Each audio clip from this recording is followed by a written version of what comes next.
From Atlanta, Georgia, the Colorado Rockies versus the Atlanta Braves. Hi again, everyone, and welcome to an evening of baseball on ESPN. I'm DeWayne Staats. It's nice to have you with us from Atlanta, Georgia. Over the last 4 years, the Braves have won 3 divisional championships and 2 National League pennants, and they think that 1995 might be the year they win the World Series. One of the reasons, the fellow who anchors their starting rotation, 29-year-old right-hander Greg Maddux. Although 10 days ago, they did receive a major scare when Maddux suffered a spill in a collision at first base with the Phillies' Dave Hollins, but Maddux came out of that with a twisted knee and did not miss a turn, pitching 2 outs into the 8th inning in his very next outing against the Cincinnati Reds. Joined now by Buck Martinez. And Buck, it's difficult to think of a better pitcher today than Greg Maddux. Well, you know, DeWayne, what he does is he really exploits hitters' weaknesses. He's had 2 games to watch the Rockies, and it could be a long night for those hitters. But when you put him in the historic context of all-time great pitchers, look at this list. 3-time Cy Young Award winners. Only Steve Carlton is one of 4. Greg Maddux might not get the recognition he truly deserves when you put him in that group of great pitchers. Rockies off to a great start this year. They've won 12 games. They're 2 games up in their division, trying to convince the baseball world, and more importantly, maybe themselves, that they are contenders, and that's a tough hurdle sometimes. Well, it sure is. You know, they've got an improved offense. They've got a pretty good defense. But tonight's pitcher, Bill Swift, is a free agent who signed with the Rockies, and tonight he is called upon to be a stopper. He needs to stop this skid tonight. So a great pitching matchup tonight from Atlanta. 2 right-handers, Billy Swift for Colorado, and Greg Maddux will be on the mound for the Atlanta Braves. Welcome, everyone. I'm Carl Ravitch to our Wednesday Night Baseball studios. Plenty of games to get you up to date on throughout the night. As action happens, you'll see it. Action happening for the Red Sox. Jose Canseco placed on the 15-day DL. Effective May 15th, he'll be able to return on May 30th. Sox have been getting along well without Roger Clemens, and they'll have to get along without Canseco. One of the reasons they've had success, that guy, Mo Vaughn. 2 home runs last night, this time driving in RBIs with his single. It scores Alicia and Lee Tinsley. 3 RBIs on the day for the hit dog, and Boston wins it 8-2. The final score there. Vaughn 2 for 4, 3 RBIs. His average rising now up to 275. Mike McFarland hit his 5th home run. They're getting production from the catcher spot. Cleveland and the Yankees, that game postponed due to rain, rescheduled as a doubleheader on August 10th to be played at 4:30. Over in the National League, the Cubs and the Giants. Bottom of the 7th in this one. Chicago is up 1-0. Barry Bonds breaking out of a 1-for-14 drought with his 3rd home run of the season. His average, unlike Bonds, is up there, although Vaughn has more home runs. Barry Bonds now hitting .315. Matt Williams starting to struggle, perhaps. He went 0 for 3, did not have an RBI. The winning pitcher in the game, Mark Portugal, improves to 2-1. Went 7 2/3, gave up 3 hits and only 1 earned run. Beck gets his 5th save. The losing pitcher was Foster.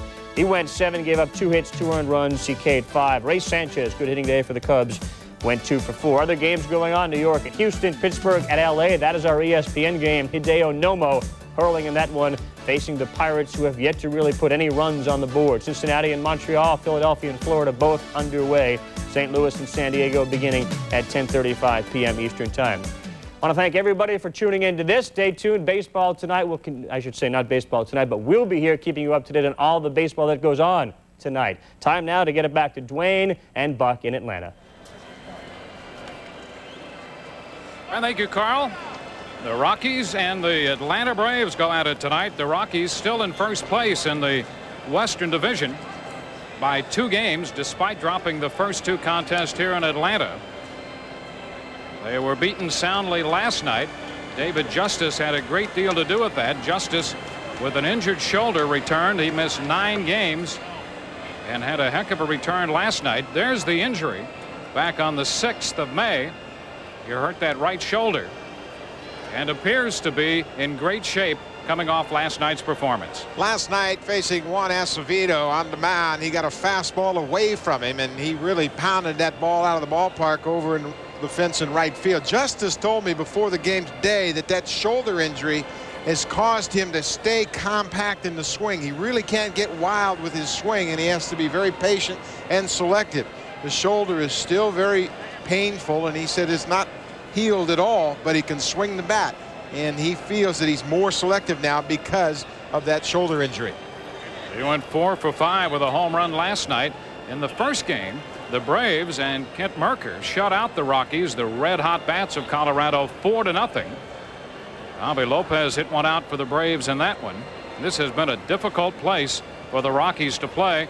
Last night, the Braves a 20-hit attack and a 15-3 victory, including 4 home runs, the one we mentioned by Justice, but Blauser, Chipper Jones, and Oliva also hit one out. Andres Galarraga hit one for the Rockies.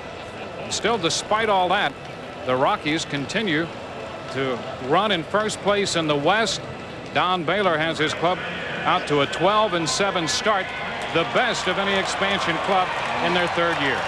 Well, they can hit, but I tell you one thing, he's going to have to find some relief for that pitching staff. Their ERA is over 6 runs a ball game, and they've got to improve on that. You can see their all-time record against Atlanta, just 2 wins. Here is the lineup for Don Baylor tonight. They have Eric Young leading off and playing left field with Walt Weiss in the 2nd spot at short. Walker in the number 3 spot, followed by Galarraga. Joe Girardi, the catcher, who's been red hot, follows Galarraga, the number 6 hitter, Mike Kingery, followed by Vinny Castilla, who was the player of the week in the National League last week. Hitting 8th is Jason Bates, and Bill Swift on the mound bats 9th. Right-hander Greg Maddux goes to the mound for Bobby Cox's Atlanta Braves. 4 starts this year, 2-0 record. He actually left the ball game in his other 2 games with the lead. But Greg Maddux had a shortened spring training, even more so than most pitchers, because he had the chicken pox since the season started. He's had the flu. He's had a couple of banging collisions that have caused him problems. But he has had 2 games to sit in the dugout and watch the Colorado Rocky hitters, and he is a genuine student of the game. He can really neutralize a hitting attack. Defensively, it's Smith, Grissom, and David Justice in the outfield. Chipper Jones moves back to 3rd base after playing in left field. Mark Lemke, the 2nd baseman, really the heart and soul of this ball club. 1 error in his last 81 ball games, and he's been plagued by a hip injury. He made this error last week in New York, a routine ball. It looked like he was a little bit ahead of himself as he was thinking about the double play. But believe me, Lemke and Jeff Blauser up the middle really make a fine double play tandem. And Lemke is in the lineup tonight. There was some question. He played last night, but has been bothered by a hip injury and is in the lineup tonight at 2nd base for the Braves. All set to play ball from Atlanta. Maddux has been perfect in his career against the Colorado Rockies. He is 4-0 lifetime against them. And the first pitch, Eric Young sends down the right side. Justice on the run, and just across the foul line makes the catch for the out. So Eric Young going after the first pitch. Goes out down the right side in foul territory to David Justice. Well, that's something you can expect all night from Greg Maddux. He loves to be ahead. He loves to pitch ahead. This entire staff throws first pitch strikes, and you can bet the Rocky hitters are going to be looking for that. Here's Walt Weiss. Weiss has been in the 8th spot. He's been in the leadoff spot, hitting 2nd tonight. 207 overall this year. Hit just over 250 last year as the Rockies shortstop. And the first pitch misses, ball 1. First pitch strikes. You're absolutely right. This whole staff, when you look at the success of the starting staff of the Braves, base hit to center for Weiss. Grissom returns the ball to the infield, and Weiss is aboard, and so much of their success predicated upon getting ahead of hitters. Well, you can do a lot of things when you throw that first pitch strikes. It gives you the opportunity to go to your other pitches, move the ball around. He fell behind Walt Weiss and came right back with a fastball, and Weiss takes it right back over the mound into center field. But you know you're going to get a lot of pitches in the strike zone. You got to be ready against Greg Maddux. He doesn't walk many, and he is not going to be out of the strike zone very often. Weiss already with a feeling of accomplishment over there at first base. He's now 1 for 15 lifetime against Greg Maddux. Larry Walker, the hitter. Boy, this has turned out to be not only a great ballpark, the home park for the Rockies, Coors Field, but a great lineup for Walker to step into. It has been predominantly a right-handed hitting lineup, and that good, strong left-handed bat is a key addition for the Rockies. Larry Walker is a very good hitter that really doesn't care if he's facing right-handers or left-handers. Uses the whole field.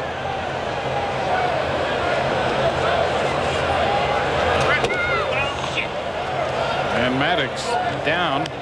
So the count is 2 balls, no strikes. Greg Maddux last year 16-6. 2-0 against Colorado.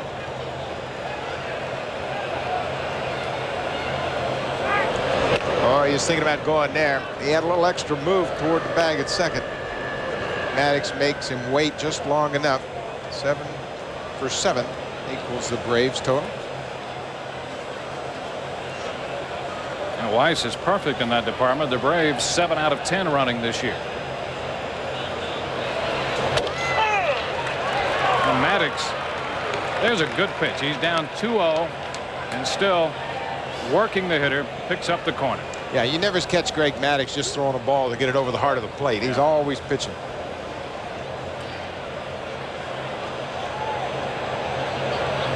One on, one out. We're in the first, just underway.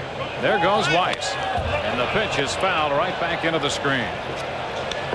Boy, he got a good jump there. Walker got a pitch that he really liked up out over the plate, took a hack at it and fouled it straight back. Watch the jump at first. Weiss got a good break on Maddux.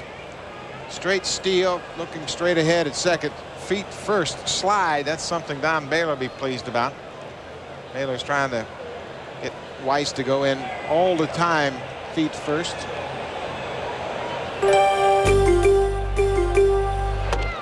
And a strike on the inside edge. Walker is called out on strikes for the second out. So Maddux, who had fallen behind the Colorado slugger, 2 balls, no strikes, comes back to chalk up his first strikeout.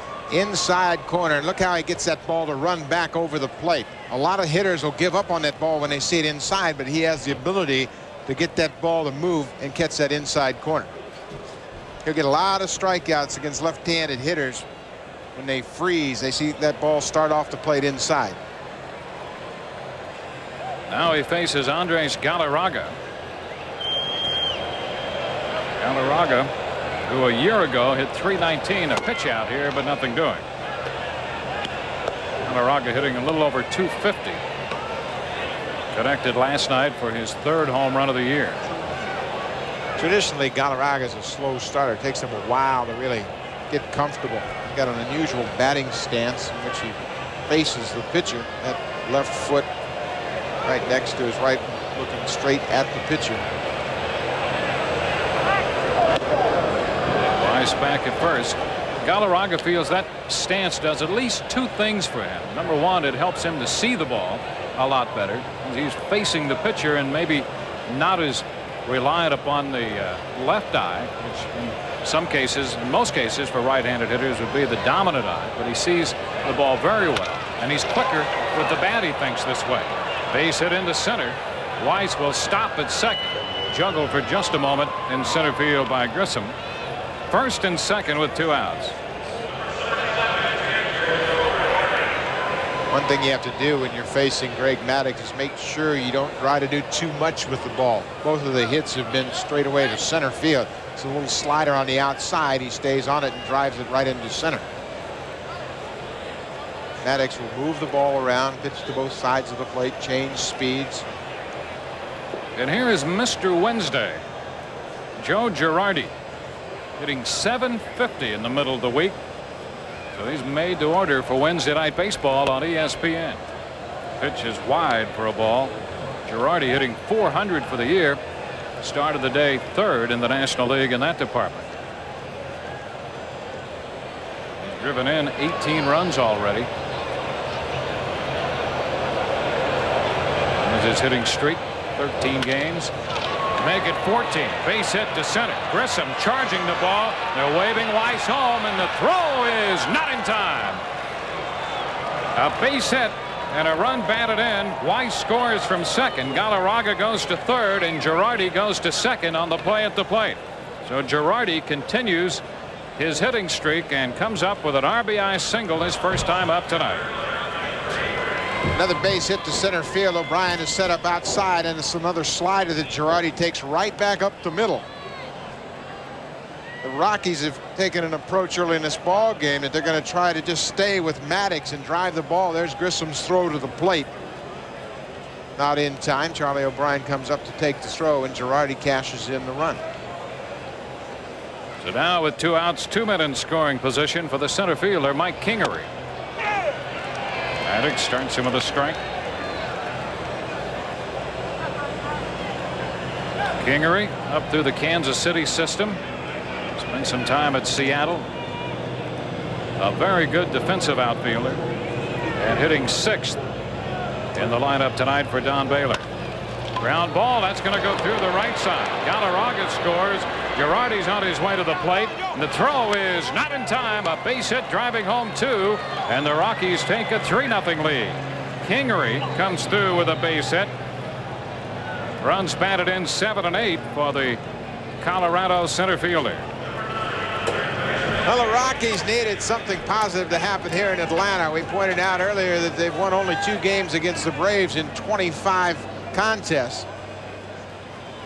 Mike Kingery pulls the ball through the right side of the infield, and with 2 outs, Joe Girardi at second base gets a good jump.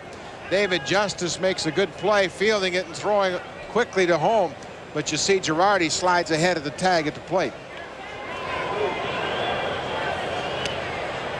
So Kingery chasing home 2. The Rockies lead 3-0. Vinny Castilla, he coming off a great week. Swings over this one, strike 1. Andres Galarraga, he scored.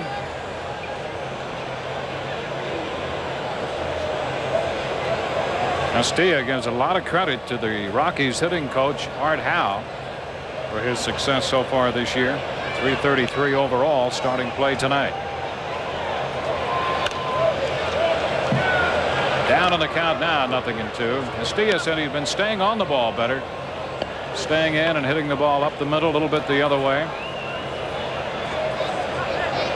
It helps a lot when you know that you're going to be in the lineup every day and you're a little bit more apt to experiment and make some changes at the plate. There goes the runner. Pitch is a ball, and O'Brien's throw is not in time. The pitch was up, and Kingery picks up his 3rd stolen base of the year in as many attempts. Charlie O'Brien really didn't have much of a chance at all at Kingery, who got a great jump. 0-2 pitch. He was getting a good jump there with Maddux on the mound, and you see the pitch is high and outside. Pretty good pitch to throw, but Kingery had such a good jump. No chance at all at second base. And a strike on the outside corner, says Eric Gregg, and that retires the side. But a 3-run first for the Rockies. The Braves coming to hit in the bottom of the first. Colorado 3, Atlanta coming in to hit.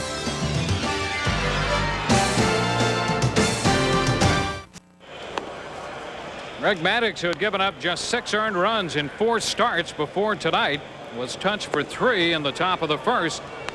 So he finds his mates down 3-0. And the Braves will send this lineup out there tonight. Marquise Grissom leading off. Jeff Blauser and Chipper Jones. McGriff, Justice, and Smith down the middle, followed by the catcher Charlie O'Brien. Lemke hitting 8th, and Maddux, the pitcher, in the 9th spot. They will face right-hander Billy Swift. Billy 33 Swift, years old. Excuse me, DeWayne. Billy Swift was signed just exactly for a game like tonight. The Colorado Rockies need a good start. He's making his 5th start, just 1-0. He has not been particularly sharp early on. 29 hits in 22 innings, and he hasn't had the sinker ball working yet. Last time out, he threw pretty effectively, and he feels like tonight could be his breakthrough game. And let me tell you, the Rockies really need a good start here tonight. Defensively, Young, Kingery, and Walker in the outfield. Vinny Castilla has done a good job at third base. Walter Weiss, a very solid shortstop, led the league last year in games played at short, 972 fielding average. Jason Bates, the rookies, at second. Galarraga's at first, and Joe Girardi is behind the plate. But Weiss is the veteran of the infield, and he really is a solidifying force at shortstop. Marquise Grissom shortens on the bat, looking that first pitch over, and he takes it for a strike. Grissom's average under 200. He was 0 for 5 in last night's 20-hit barrage by the Braves, but still feels pretty good. and drives this one toward the left field corner. One hop and off the fence. A two-base hit for Grissom. That's his 4th of the year. And the Braves are happy to see that out of their leadoff man, Marquise Grissom. Well, it's interesting that Billy Swift got the ball up. He'll pitch down around the knees when that sinker ball is working. And Grissom got a ball up about mid-thigh high and raked it down into the left field corner. See, Girardi sets up inside, but you can see that sinker ball is just too high, and Grissom got to it and hit a leadoff double for the Braves. So the Braves come out swinging. Grissom at second for Jeff Blauser. Blauser takes one too high, ball 1. Larry Bernhardt, the pitching coach for the Colorado Rockies, thought that he and Swift might have worked out something to help him get back on top of the sinker a little bit. It had been more of a horizontal pitch, and the start of his delivery was more horizontal in nature. And they thought perhaps that they had found something. We'll see as the evening progresses. Yeah, when you've got that flat sinker ball that stays along the plane of the bat, it gives the hitters a lot of opportunities to put it in play. He's got to get out over that front leg and throw from a high arm angle to get that sinker ball really working down.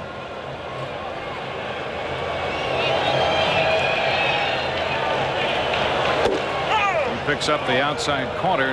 The count is 2-1. I think we could see on that last replay of his delivery, he wants to go straight back out of his glove. It begins right there, he says, to take the ball right straight back out of the glove as opposed to bringing it out almost laterally.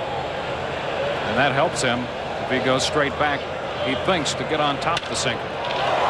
Blauser up the right side toward the corner. Walker on the run and can't get it. That's a fair ball and into the corner. Grissom on his way to the plate. And Blauser's on his way to third. The throw is loose and not in time. Grissom scores to make it 3-1. The Braves come right back with a run. And Blauser winds up at third. Great effort by Walker and Wright. Well, this isn't supposed to be this kind of start with these two pitchers on the mound. Maddux gives up 3, and Swift has already given up a run after facing 2 hitters. Jeff Blauser, always thinking about doing the job at the plate, goes to right field. Larry Walker, with a valiant effort, comes up short down in the corner. That corner juts out right there, and you can see Walker's concentrating on making the catch, but he can't. All the while, Marquise Grissom comes around to score, and Jeff Blauser ends up with a triple. You know, Blauser had gone 19 games into the season before he came up with a run batted in. That came last night on a home run, and he picks up one his first time up tonight. Chipper Jones, the hitter, and ball 1 the count.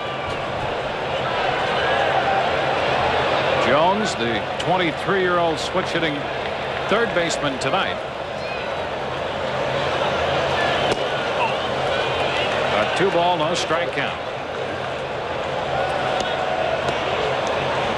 The Braves did not see Swift last year. His lifetime record is 1-3 against them, and he's been hooked up against Maddux before in losing efforts.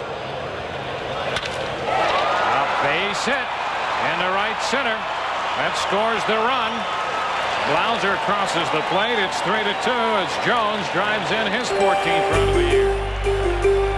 A double, triple, and single to greet Swift. How about that? Well, they got a guy up next that can hit for the cycle in Fred McGriff. Chipper Jones is remarkable for a young guy plugged in this lineup ahead of Fred McGriff. He is really starting to turn that bat loose. McGriff with his average up to 260. 4 hits last night, 4 out of 5. 1 strike to count. His first hit last night was a little blooper up the left side. And then what turned out to be an infield hit his second time around. And he said the way he'd been going, he would gladly take those hits. A strike to count. Off the plate. 1-1. And Buck, you know, with David Justice returning to the lineup, hitting behind McGriff, they're going to be forced to give him better pitches to hit. Yeah, it makes a lot of difference, too, that the guys ahead of Freddie are on deck. But having Justice back in the lineup now, Billy Swift has got to make some good pitches to McGriff. He just can't pitch around him and put 2 guys on. 2-1.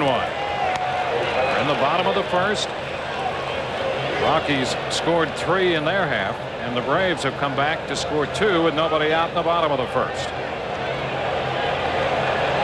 He's hit so well against Swift because he's a low ball hitter. Now there's a good sinker. That was real good action on that sinker ball, down and away. 2 balls, 2 strikes. Well, you get 3 runs off that guy. You hope that that would be enough. The Braves are battling back.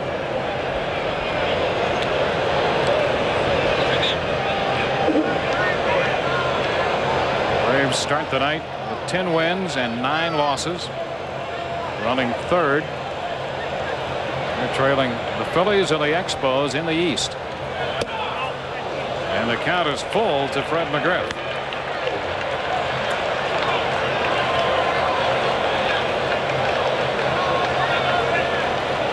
McGriff in the abbreviated season last year, over 30 home runs, better than 90 runs batted in, hit over 300, all the way out against Swift. Runner breaks, and there is ball 4, too low. Runners at first and second. Let's go back to the studio and Carl Ravitch. All right, DeWayne, thanks very much. Reds Expos, potentially bad situation for Cincinnati. Barry Larkin, ground ball to short on his way to first. He sprains his ankle as he steps on the bag. He is day-to-day hitting .431. They're zip into the bottom of the second. And here in Atlanta, Rockies lead 3-2, but the Braves have men at first and second. David Justice coming up, and a little conference on the mound. Larry Bernard, the pitching coach, just going out to have a quick meeting with Bill Swift. DeWayne had mentioned the fact that they were working on his delivery a bit. I'm sure just a little reinforcement to remind him, hey, it's working okay. These guys are just getting some pretty good pitches.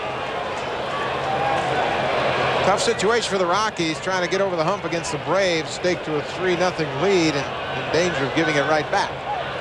Justice, the big night last night, takes the first pitch for a ball.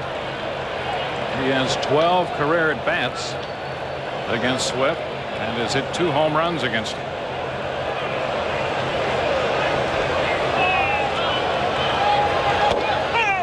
There's a strike, 1-1.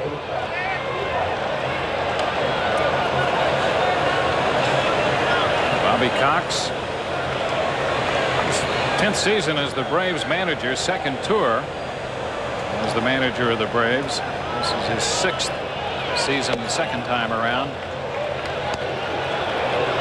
The count is 2-1 on David Justice. You can see how Justice is taking the pitches that he's seeing Bill Swift very good right now.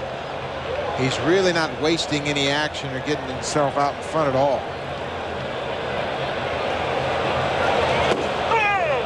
This one over for a strike. Good slider. He went back door on the slider.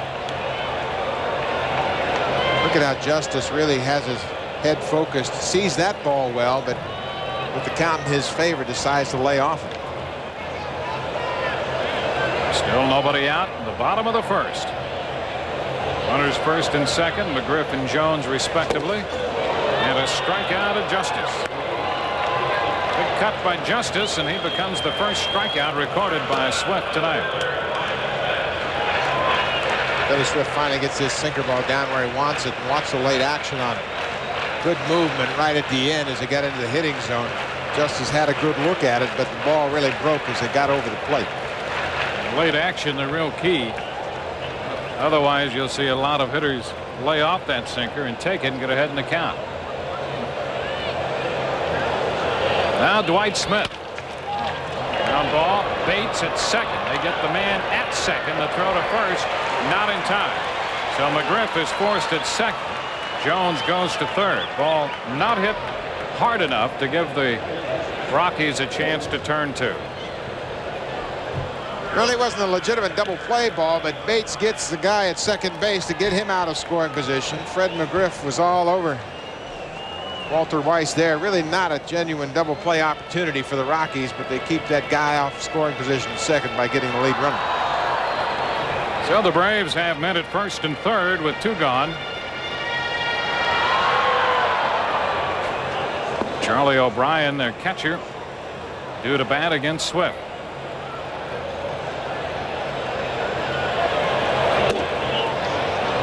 Wide for a ball. O'Brien, some pretty good early numbers at the plate. 313. The battery mate, Greg Maddux.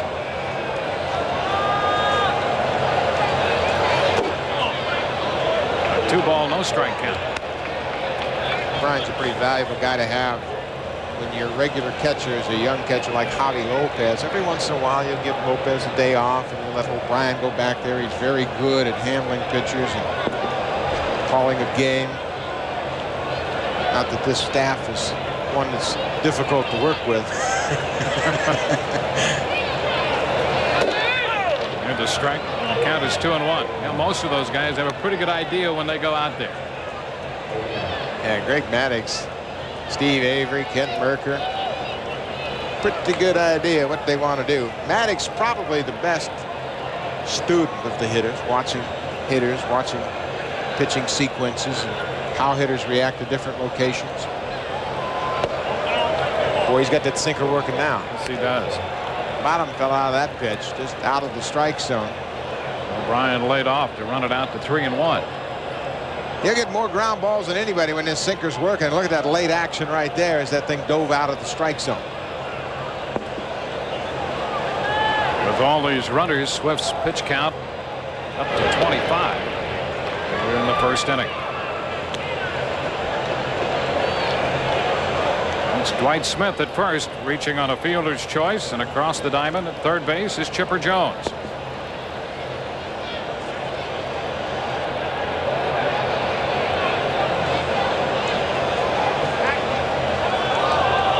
Nothing doing there.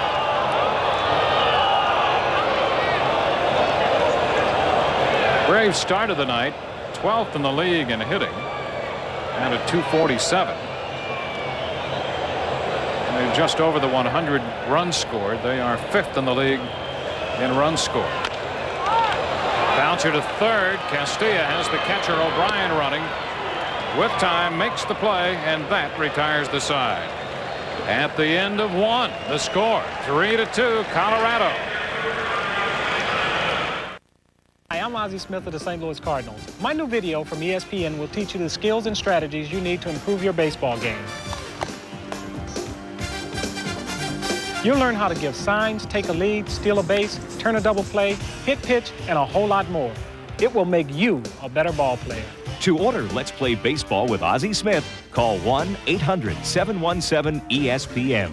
Only $14.98 plus $4 shipping and handling. A one-run ball game after one. Rockies with a big 3-run first. That's something to celebrate when you do that against Greg Maddux. The Braves right back with 2 runs in support of their ace right-hander. So it's 3-2 as we move into the second.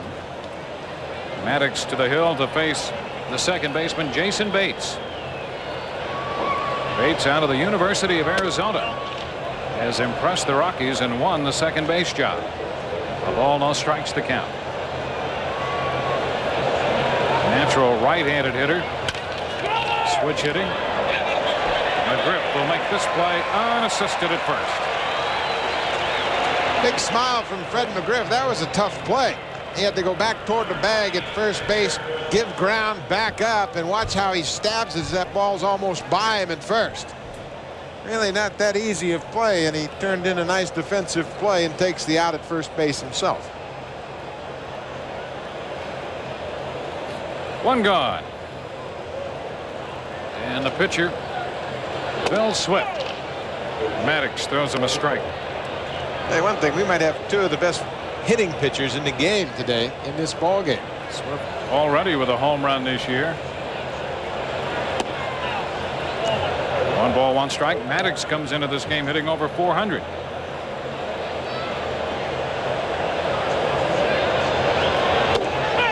Strike on the corner. 1-2. And you know, because they're both good hitters, they're really bearing down against one another. That's right. Bragging rights are at stake.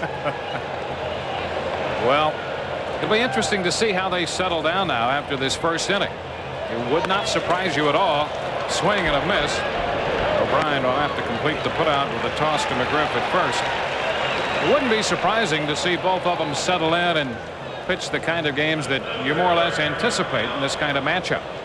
Yeah, they got an early wake-up call. Greg Maddux really works hard on the side at his delivery, making sure that all of the parts are together. That front foot points right to where he wants to throw the ball. You know, if you saw him throw a few innings and didn't really know anything about him, you'd say, yeah, he's a nice pitcher. Doesn't throw hard, doesn't have a great overhand curveball or anything like that. But the overall package is outstanding. Yep. Ball one to Eric Young. Well, he may exemplify more than any other pitcher today what pitching is really all about, and the beauty of this game from the pitching perspective. You know, the 2 ball, no strike count. Excuse me, Dwayne. The essence of pitching, in my mind, is messing with the balance and timing of a hitter. And Maddux does that by pitching to both sides of the plate, changing speeds on not only an off-speed pitch, but also with his fastball. The count is 3-0.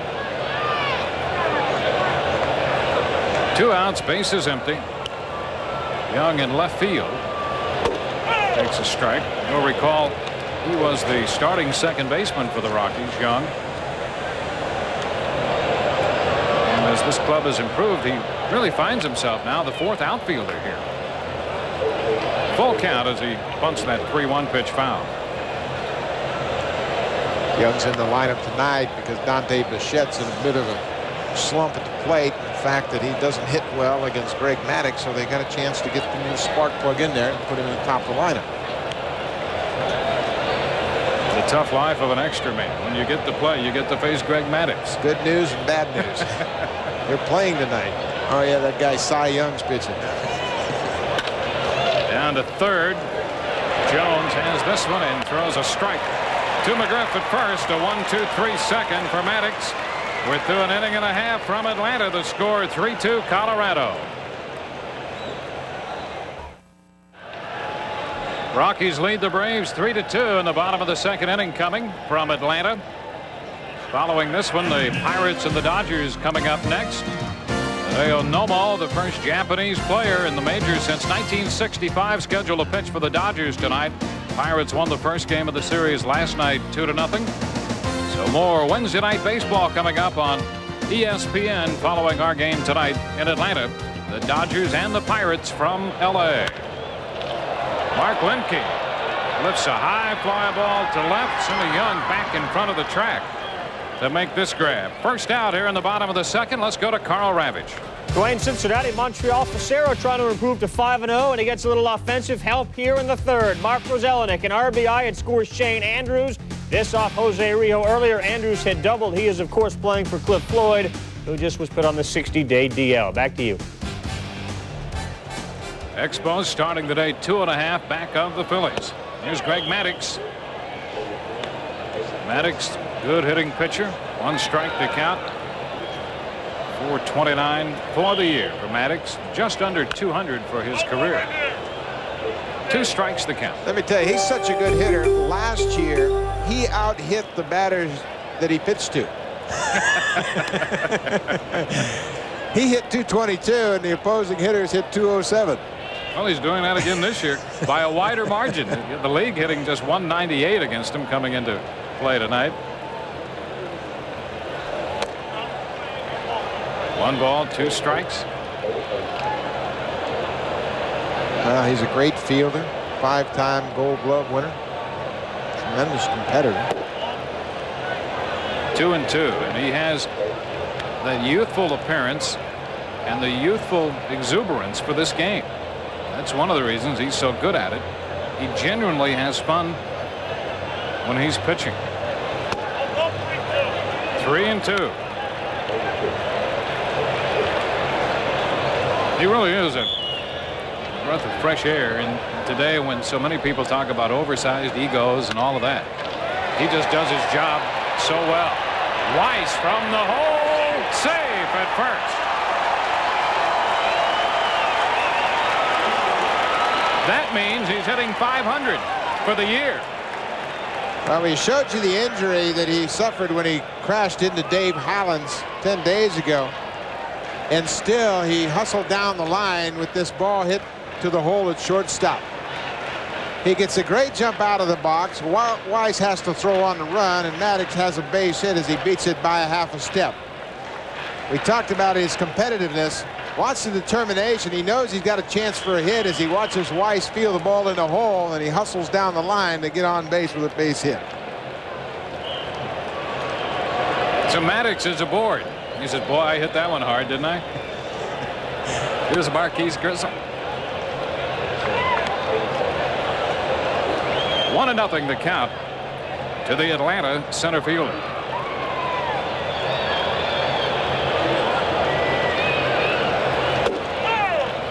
And Swift picks up the corner. 1-1. Swift 1-0 for the year. Coming into this game had given up more hits than innings pitched. 29 hits in 22 innings. And it walked 10. That figure a bit high for him.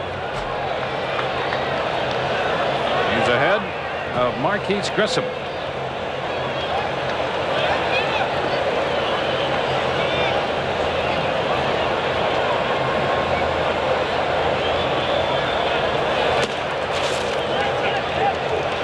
Two and two now.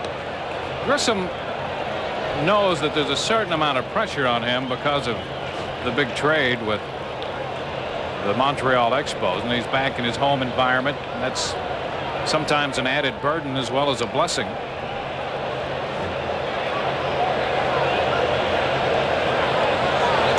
Full count.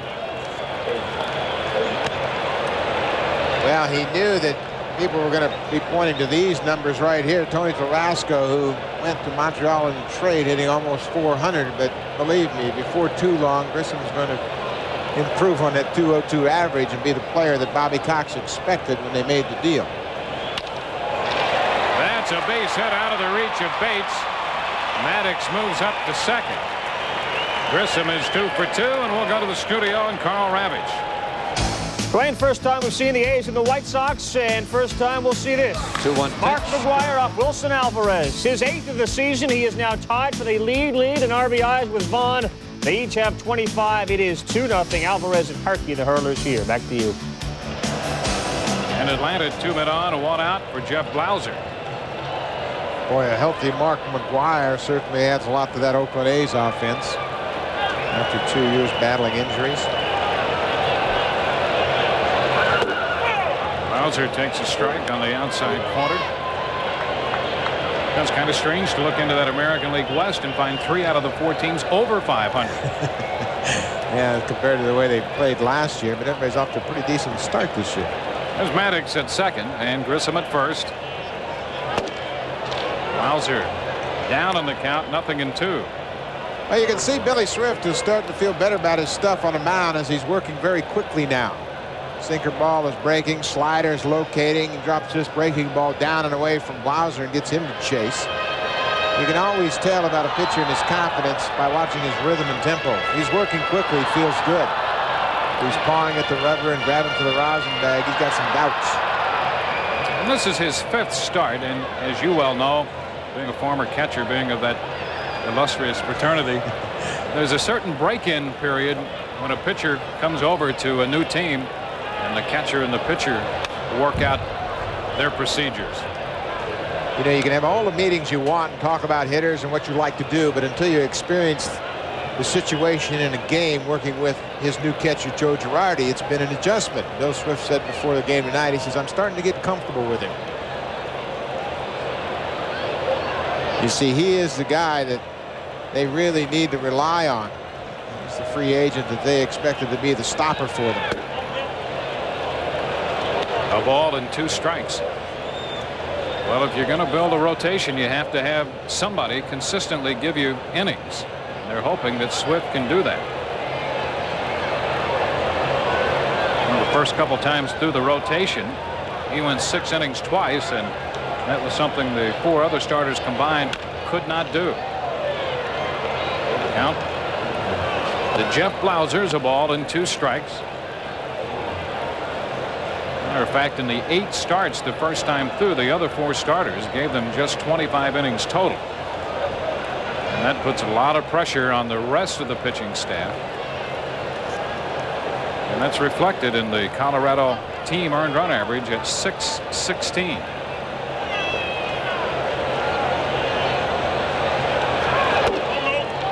Two balls, two strikes.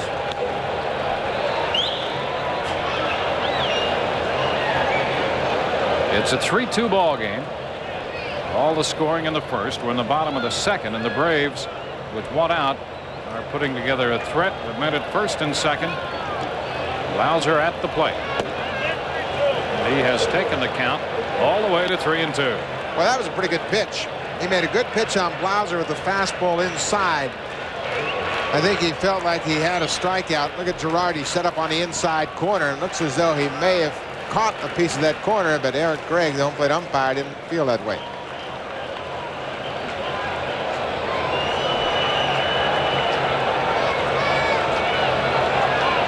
Here it is, 3-2. Blauser sends a fly ball deep to right center. Walker back, and that ball is gone. Walker and Kingery chased that ball until it sailed out of here. Blauser has belted a 3-run homer. His second home run in as many nights. A 3-run shot this time. And the Braves take a 5-3 lead. Now that's why they call it the launching pad here in Atlanta. With the full count, Bill Swift had to come in there. Jeff Blauser took a very close pitch, 2-2, and then worked the count to full. Still thinking about the right side of the field. He drives this ball high to right center. Kingery and Larry Walker watches it, hits the top of the fence and goes out for a 3-run home run. Chipper Jones takes the pitch off the plate, just on the corner, on that inside part of the plate. Jones with an RBI single his first time up.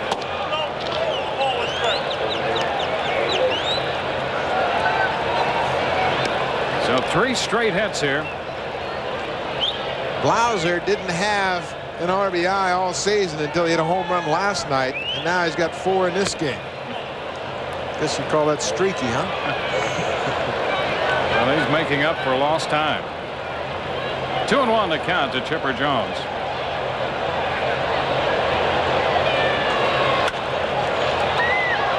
Pop short left. Young in a hurry and will be there to make the catch. 2 gone. Well, this inning keyed on the infield hit by the pitcher Greg Maddux.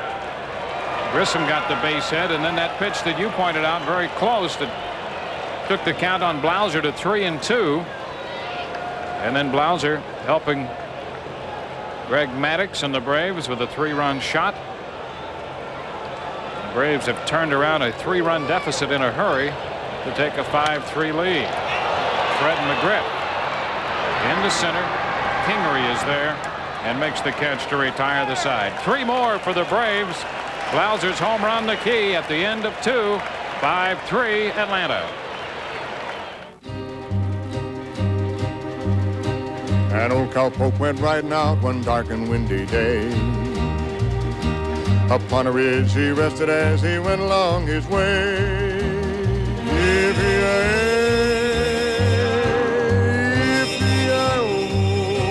The ghost riders in the sky.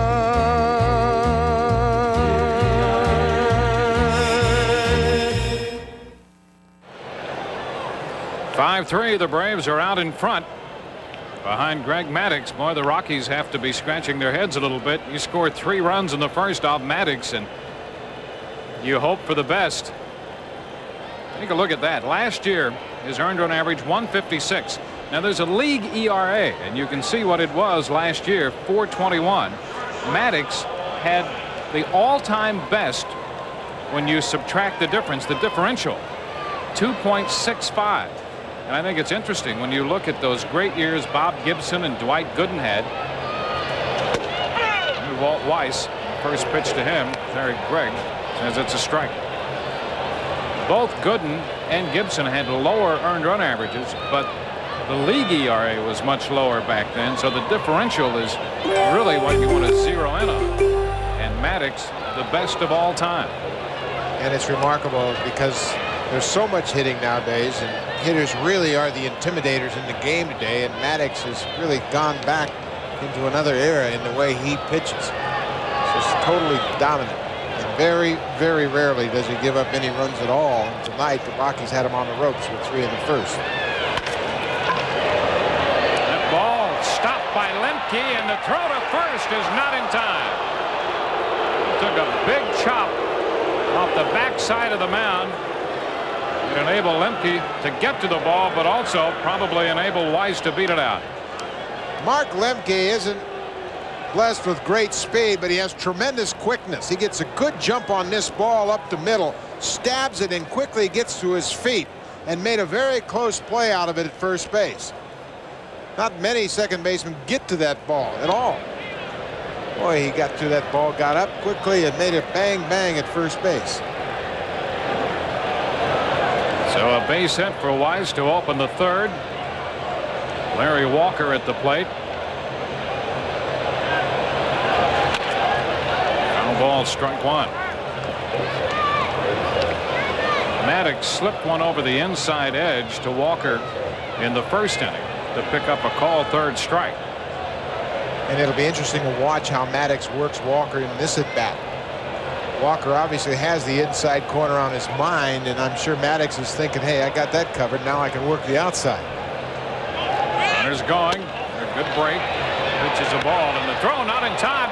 Weiss popped off the bag after he went in.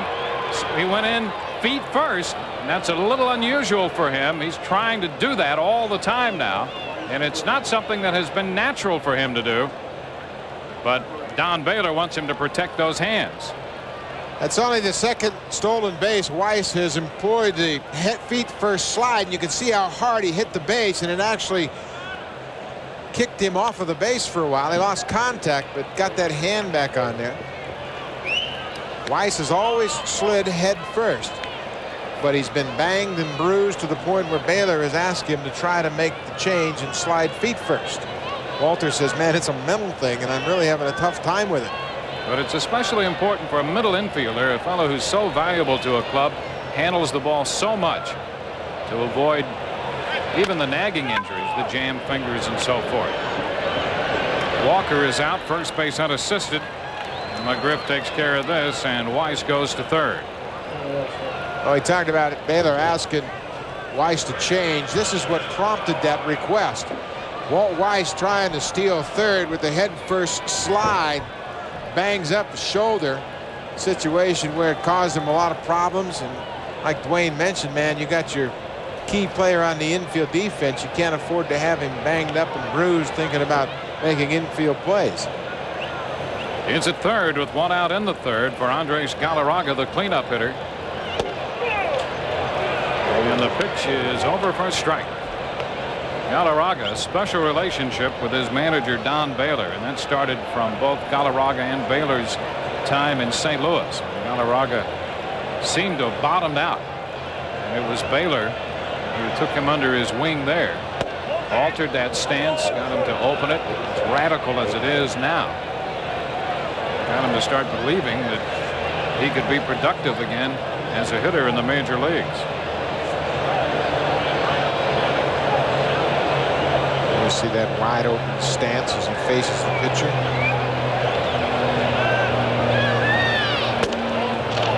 Two balls and a strike. You see, after he left Montreal, he actually regained his stroke again, and then of course playing in Colorado the last 2 years, home runs have really taken off again.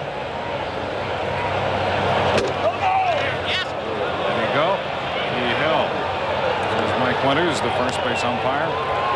So the count is 3-1. And Galarraga this winter, while he was rehabbing that wrist, decided that he'd rehab the rest of his body as well, and worked out with a personal trainer 6 days a week, 3 hours every day, and lost 35 pounds. Down to short. Blauser's plays to first. The run scores. So Galarraga picks up a run batted in.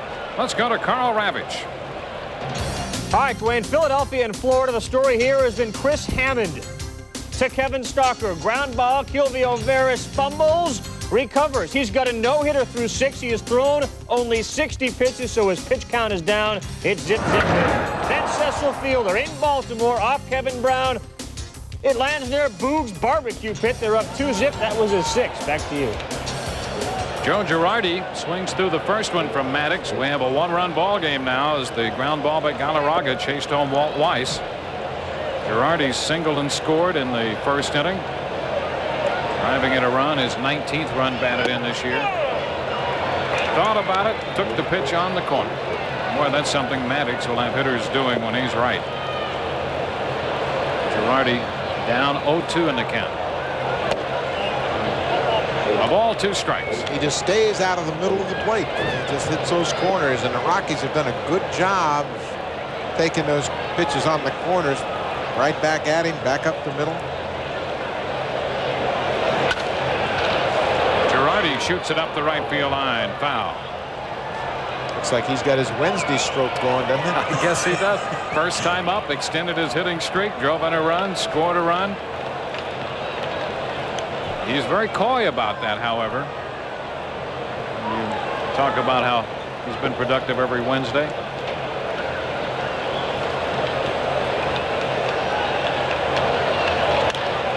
Fouls this one away. Said earlier tonight, he said, what, today's Wednesday? I didn't even know. He looked sincere when he said it. You know, you get in the midst of a 10-day road trip, you're not really sure which day it is. Just finished up in Colorado, and from here they'll go to Cincinnati. Foul ball. Boy, this is an important trip. Not a. Is it fair? No, it's fair. Girardi thought the ball was foul, and he's going to have a little bit of a discussion. He is not happy with the call. He thought it was foul. He's thrown out. Jones to McGriff, and Girardi is upset with Eric Gregg. Here comes Don Baylor. Well, they've had a few discussions with Eric Gregg in this series. And Baylor's out again. Now they're going to look at the ball. Look for shoe polish. I'm sure Girardi claimed the ball struck him while he was in the batter's box, and Art Howe, the first base coach, it's a foul ball. Yes, sir. He brought the ball over, and Eric Gregg is going to reverse the call. It is a foul ball. He says there's shoe polish on the ball, and Bobby Cox will come out and say, wait a minute.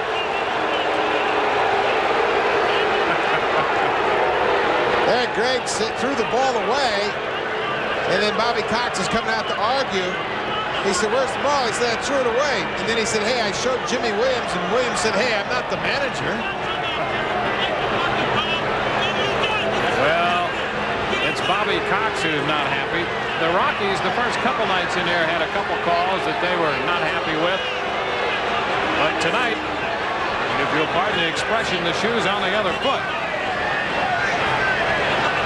Looking for the shoe polish. Eric Gregg had it pointed out to him by Art Howe and Don Baylor and Joe Girardi, and has reversed the call. Here's another look. Let's take a look at Girardi. Swings, hit it right down by his foot, and he stops immediately. His reaction would indicate that he felt the ball fouled off his foot.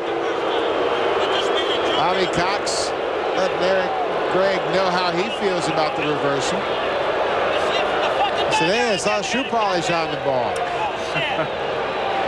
Well, Girardi thought, number one, he fouls one off his feet.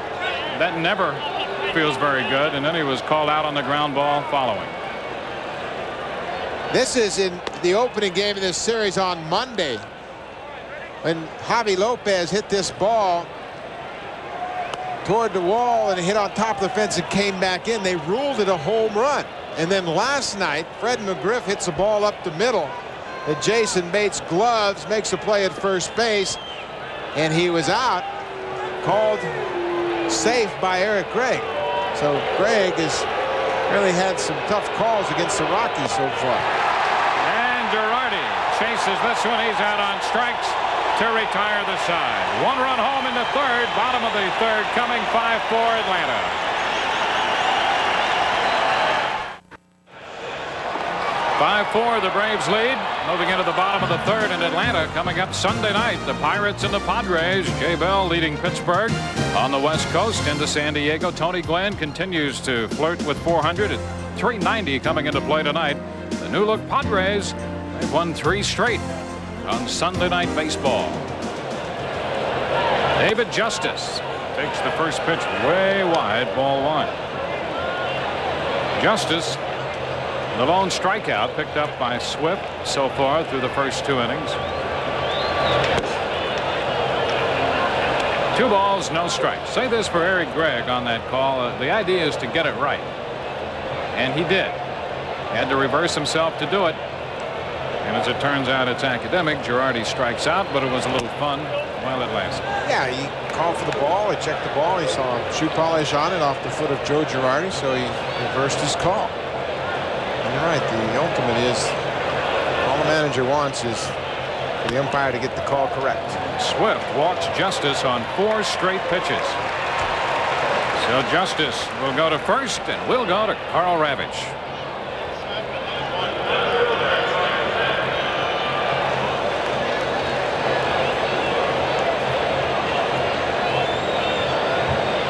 Hammond, a no-hitter into the 7th. He has just given up a walk. Should he take it to the 9th? We'll take you there. So we'll keep you updated on the progress of that game. A big one brewing in Florida. This is Dwight Smith. And Eric Gregg calls the first pitch a strike. Smith in left field has always been a good bat. Last year with the Angels and the Orioles. Originally came up with the Cubs.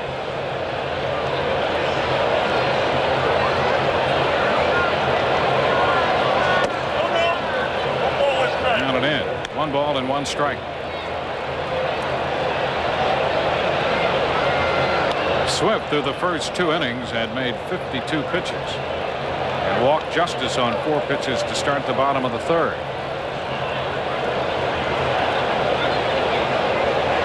Swift 1-0 on the year coming into this one. The high earned run average at .695 through 4 starts. Those figures are not vintage Swift figures on the breakdown of balls and strikes. Not anywhere close. Now he's got to be in the strike zone more consistently there, and he's been hurt by the long ball. 5 home runs, including that Blauser 3-run homer here. There's a strike. A late double take there by Dwight Smith. He's behind in the count, 1-2 now. Swift has given up a solo, home run, 2-run, 3-run, and 2 grand slams already.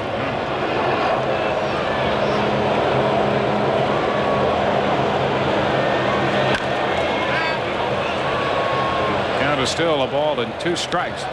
Talk about golfing one. That pitch sinking as Smith got his bat on the ball and fouled it.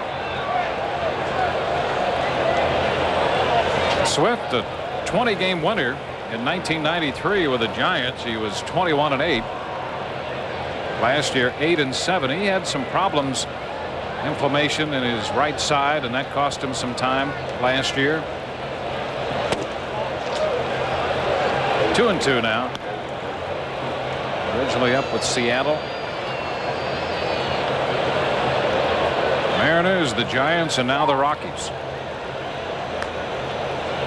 He teamed up with John Burkett back in '93, a very, very formidable pitching tandem. And Bernard love to have him do the same thing this year. Runner breaks, ground ball to first. Galarraga will have to make the play at first, unassisted. Justice up to second. Let's go to Carl Ravage again. Well, DeWayne, we may not have to wait till the 9th for this no-hitter to be broken up or carried through. Hammond gives up a double to Mariano Duncan after giving up the leadoff walk to Dykstra in the 7th. The speed of Nails prevails as he scores at home. Now tied 1-1. Colburn with the home run for the Marlins. Back to you. So the first place Phillies in the National League East will not be no hit tonight. The Braves send Charlie O'Brien to the plate. Justice on second with 1 out. O'Brien 0 for 1 with a ground ball. 1 ball, no strikes.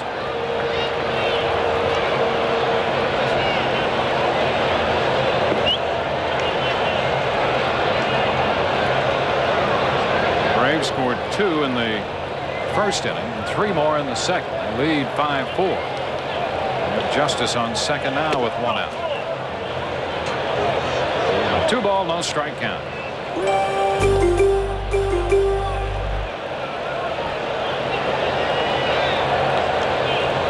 Veteran backup catcher, formerly with Milwaukee, spent some time with the Mets.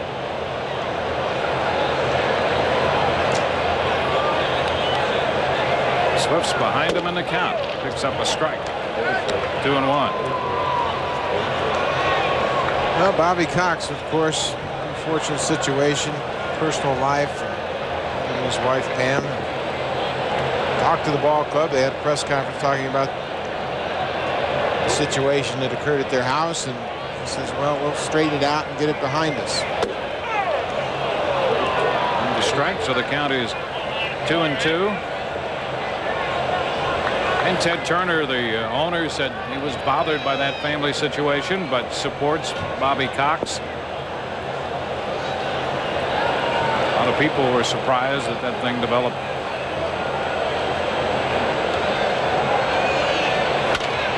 Ground ball left side. Castilla from third makes the play to first. 2 gone. Runner still at second is David Justice, with 2 outs in the bottom of the third.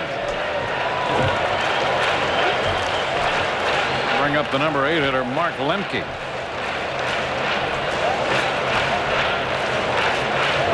Lemke got back in the lineup last night. He had a base hit and a run batted in.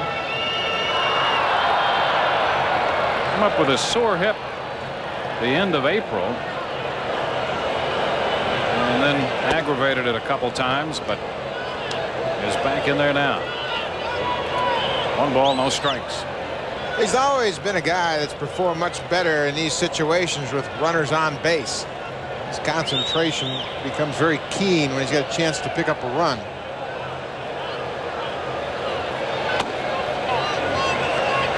Two and nothing the count. And to bear that point out, there are the numbers, Buck. And they're going to put him on because of those numbers. They got the pitcher coming up with Justice at second base and the base open. They'll put Lemke on. But remember, it's not your typical pitcher hitting. Yeah, he might be insulted. Maddux hitting .500. The intentional pass to Lemke.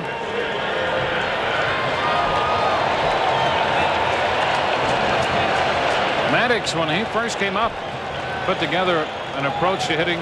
He knew he wasn't going to hit the ball out of the park. He just tried to chop the ball and beat out infield hits and occasionally chop a ball through. And a strike on the outside edge.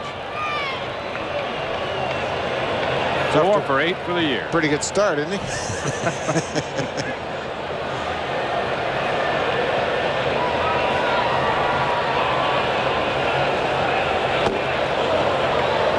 Nothing in 2. In the bottom of the third, Maddux hitting for the second time. Braves leading by a run. Temperature was 83 degrees when we started play tonight, so it was warm. 1-2, and Swift has made a lot of pitches through the first 3 innings of this game. He's at 72 right now.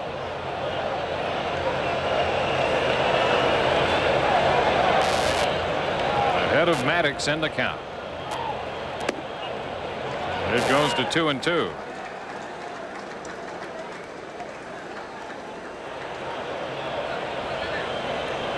I think he'll want to force the issue on this pitch and not go to 3-2 with 2 outs. Allow the base runners to take off on the pitch. 3-2, and the ball skips by Girardi. A wild pitch, and the runners advance, so both men are in scoring position as the count goes all the way out on Maddux. Girardi didn't do a very good job of getting in front of that ball. Watch his movement here toward the ball. It's a sinker ball, and he tries to backhand it, and you can see that he just didn't get a glove on it. He's got to go down and think about blocking that ball, particularly with runners on base. Base here in this situation could score 2. And Maddux out on strikes to retire the side. We've gone through 3 innings from Atlanta's Fulton County Stadium. Atlanta leading Colorado 5-4. We go into the 4th inning from Atlanta's Fulton County Stadium. The Braves leading the Rockies 5-4. With Colorado sending Mike Kingery, their center fielder, to lead off the inning against Greg Maddux. Well, what a tough way to go the Rockies have had against the Braves. 2-23 against Atlanta.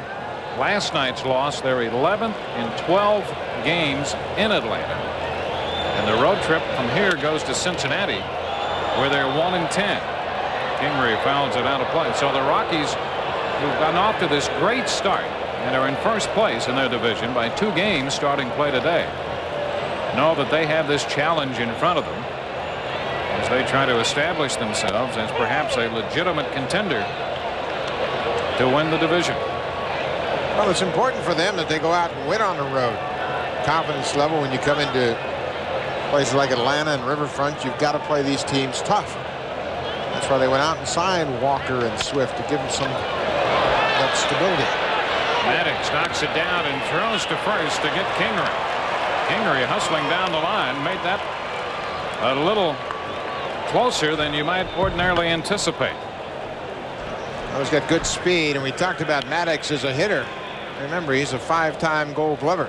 Goes down, blocks the ball, gets on it quickly, and throws out Kingery by half a step at first. You know, Buck, when you break down, there are 27 outs in a game, and each out is valuable. And here's a guy, Maddux, because of his fielding ability, might give himself an extra out or 2 that he handles by himself because of that fielding prowess.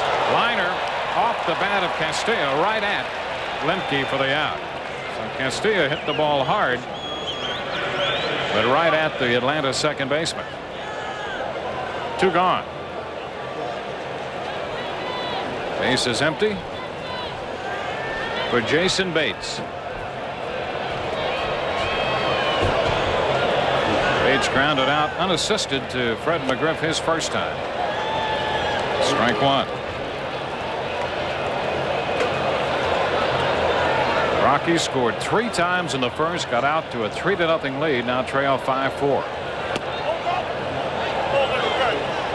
1-1 the count.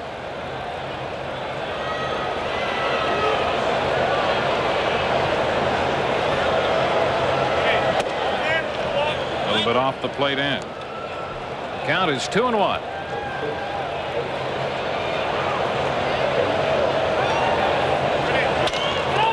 Right side again, this time for Lemke, who will make the play to first. 1, 2, 3.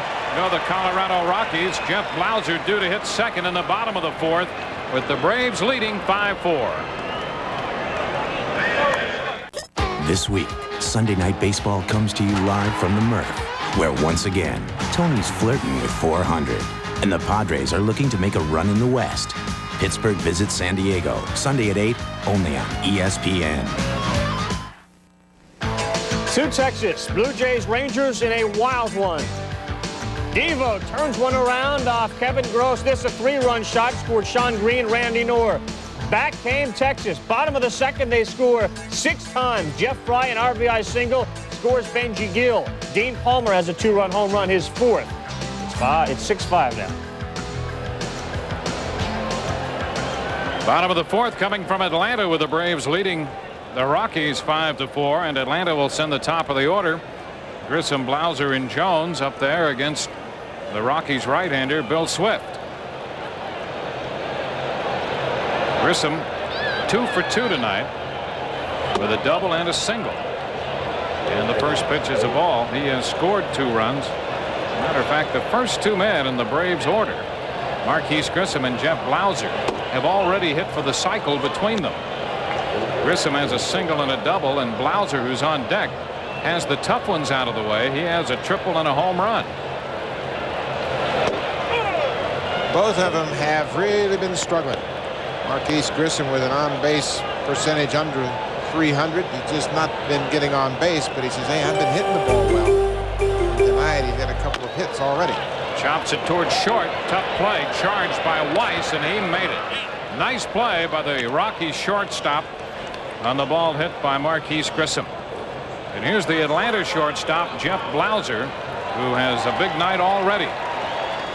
Last time up, he got a high sinker ball on a 3-2 count from Bill Swift. He goes to right center. Kingery and Walker watch it as it hits off the top of the wall. A 3-run home run for Jeff Blauser.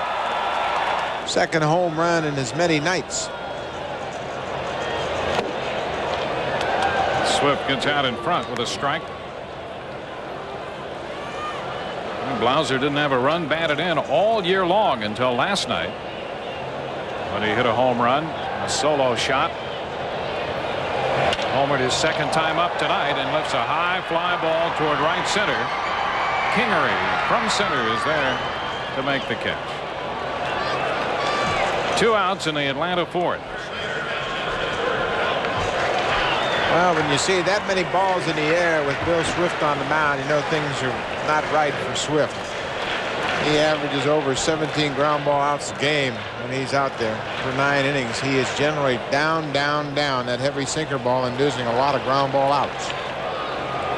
He had a game last year with the Rockies against Pittsburgh in which he induced 21 ground ball outs out of 24 outs during his 8-inning stint. 1-0 the count to Chipper Jones. That's a strike on the corner. 1-1. He has just 5 ground ball outs tonight.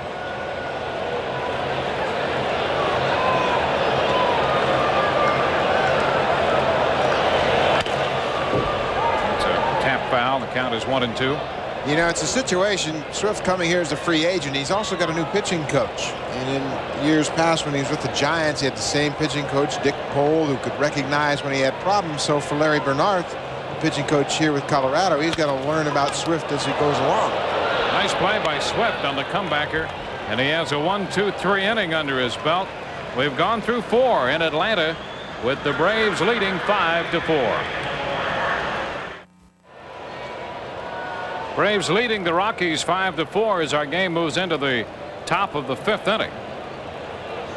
Bill Swift, the Rockies pitcher, takes a strike from Greg Maddux to open it. Swift struck out swinging his first time.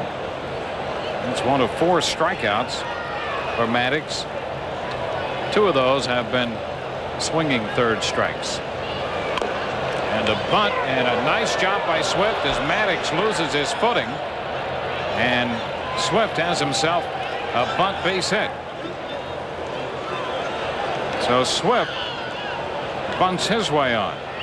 Well, he does a good job because Maddux, when he released the ball, broke toward third when he saw Swift square around. Watch Maddux react here. He breaks toward third and Swift pushes it toward second. And when Maddux tries to change directions, he loses his footing and goes to the ground. That's another reason why Bill Swift pitches late into a lot of ball games, much like Maddux, because they can handle a bat and help themselves at the plate. And we talked about Swift's home run earlier this year, his first major league home run. He has a lifetime average of better than 200 in the big leagues. The pitch to the top of the batting order. Eric Young is a strike, and that snap throw finds Swift getting back in. Now he saw the bunt attempt at home. Young pulls the bunt back, and watch Swift how he just drifts too far trying to get a jump and go down to second base, but McGriff was away from first and missed on the swipe.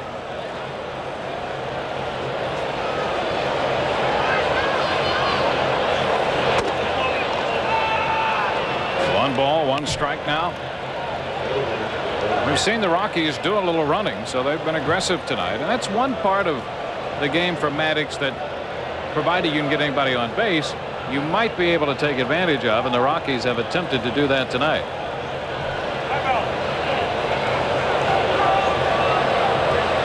Well, he really is kind of deliberate to the plate and doesn't have a particularly great move, but he is so good at getting the hitter out that it's never caused him a lot of problems. Young pops it into short right. Justice is there to make the catch for the first out. So Swift back at first.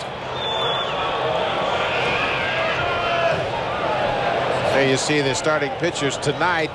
Pretty ugly lines for both of them when you consider their success in the past. But they had trouble early. Swift with 3 walks. Maddux hasn't walked a batter, but he gave up 3 runs in the first, and Colorado added an extra run in the third. And Justice is shaking that right shoulder. That's the arm that bothered him when he hurt that diving in the outfield. He's trying to get the feeling back in the arm. Here's Walt Weiss. 1 ball, no strikes. Weiss has been on base twice tonight. Has scored 2 runs. He's also picked up a stolen base, his 8th of the year. He's perfect in that department.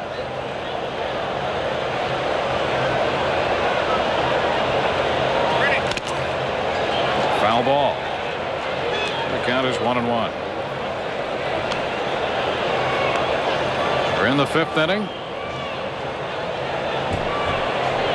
Justice in right field. Making this play on Eric Young, and he had to reach above his shoulder, and he said that's the one motion that causes him some pain. Right there you can see the effects of catching that fly ball when he had to reach above his head and make the grab. Check swing, bouncer. McGriff goes down to second for the out there. They retire Swift on the 4. It's Blauser taking the throw. So Swift is off the bases as Weiss reaches on a fielder's choice. 2 outs with a man at first.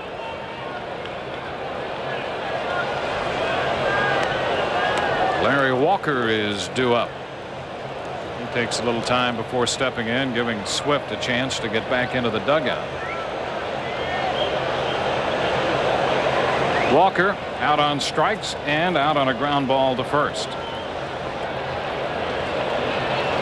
28-year-old outfielder. Weiss back in at first. Well, the Rockies with 21 steals this year have been caught just 8 times. Ground ball. Lemke with the toss to Blauser at second, and that retires the side. Bottom of inning 5 coming from Atlanta, with the Braves leading the Rockies 5-4. Blue Jays and Rangers. Dean Palmer got to Danny Darwin early with a home run, and he gets to him again. Opposite field, Palmer second of the night. He got 3 RBIs, his 5th of the season. And Darwin is out. Castillo is in. It is now 7-5 in the bottom of the 3rd. We have a 1-run game going in Atlanta. The Braves leading 5-4 as they come in to hit in the bottom of the 5th inning, facing Bill Swift. Fred McGriff takes the first pitch down, ball 1. Swift had a 10-pitch 4th, and that's what he needed tonight. As you saw his pitch count, 85 through 4. A 2-ball, no strike count. As a matter of fact, a 1-2-3 inning, and those have been hard to come by for Colorado pitchers in this series.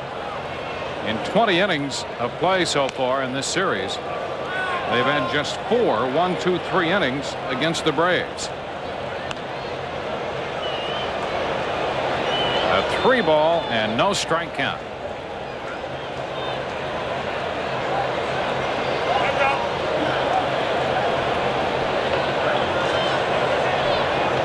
Freddie McGriff is so selective and has such a good eye. You don't ever put the shackles on him. He'll let him swing here.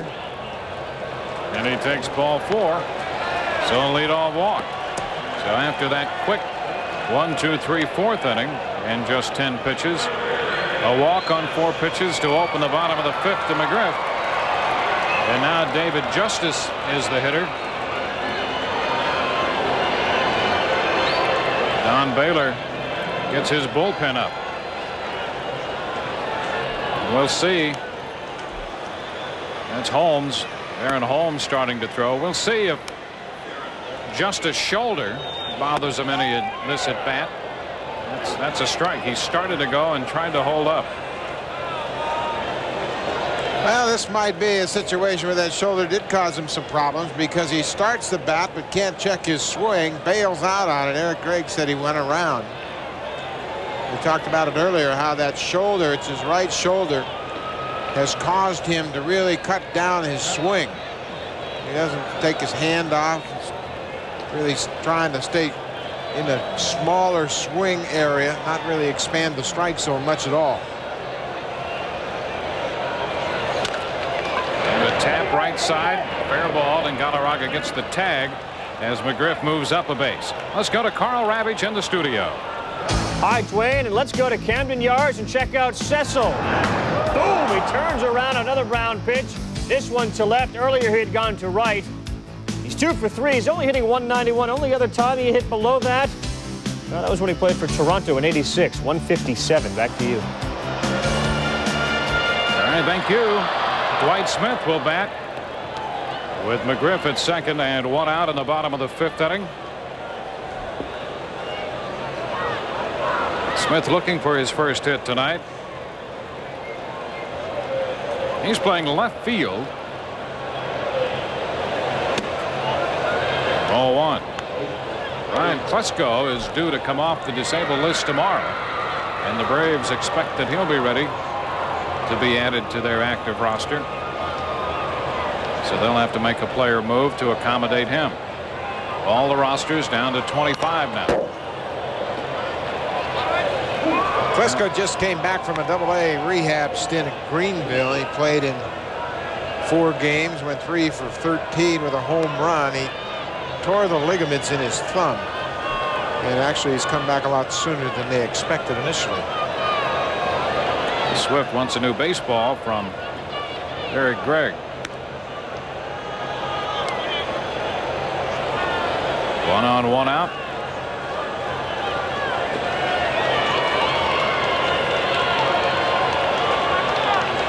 Braves leading by a run tonight, bottom of the 5th. Smith into right. Walker is there to make the catch. 2 outs with a man at second base. Well, will the defending champion Al Unser Jr. and Penske teammate Emerson Fittipaldi be left out of the show? They have yet to qualify, and this weekend is the final shot. Be sure and join ESPN Saturday at 3 and Sunday at 4 Eastern Time for Bubble Day from the Indianapolis Motor Speedway.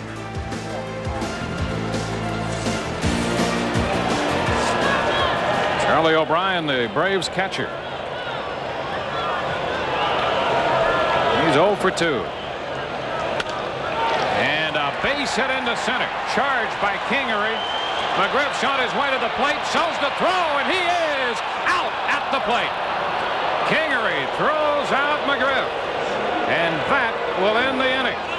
A base hit for O'Brien. And Kingery, with a throw to Girardi, cuts down McGriff at the plate. We are through 5 with the score 5-4 Atlanta. Agree, and you do have to be careful of that runner, the batter. Taking the first pitch for a strike. The 6th inning underway as Galarraga faces Greg Maddux in a 1-run ball game. 5-4 Atlanta. Galarraga liner to second, and Lemke goes up after it to make the grab. So Galarraga retired to open the 6th. Twice tonight, Lemke has been positioned perfectly to take line drives off the bat of Rocky players. That ball really wasn't where Maddux wanted it. It was out over the plate, but Lemke was right there to spear the line drive for the first out of the inning. Joe Girardi, the Rockies catcher, takes a strike on the outside edge. Girardi hitting .403.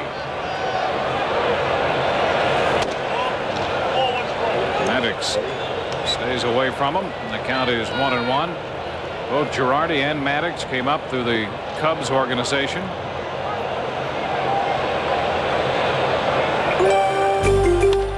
Ground ball headed to short. Blauser Makes the throw to McGriff. 2 gone here in the 6th. And here's Mike Kingery. Well, Kingery made a fine defensive play to end the 5th inning. Charlie O'Brien got a base hit to center field with 2 outs, and Fred McGriff was at second. Here he comes around third. Look at the one-hop strike to Joe Girardi, who blocks the plate and tags McGriff out. Outstanding throw. Charlie O'Brien making a bid for an RBI single, and Mike Kingery threw out McGriff at the plate. Kingery with a base hit tonight and 2 runs batted in. Maddux throws him a first pitch strike. Maddux in a nice stretch here. He's retired 11 of the last 12 he's faced, and the only base runner during that stretch, the bunt single by Bill Swift. So Maddux has settled in. 2 strikes to count to Kingery. By getting ahead of Kingery, he's made 14 straight first pitch strikes. That's out of play. Count is still 0-2. Well, that continues a theme that Leo Mazzoni, the pitching coach here in Atlanta, has harped on for a long time with these guys. Pitch ahead, and it gives you so many more options.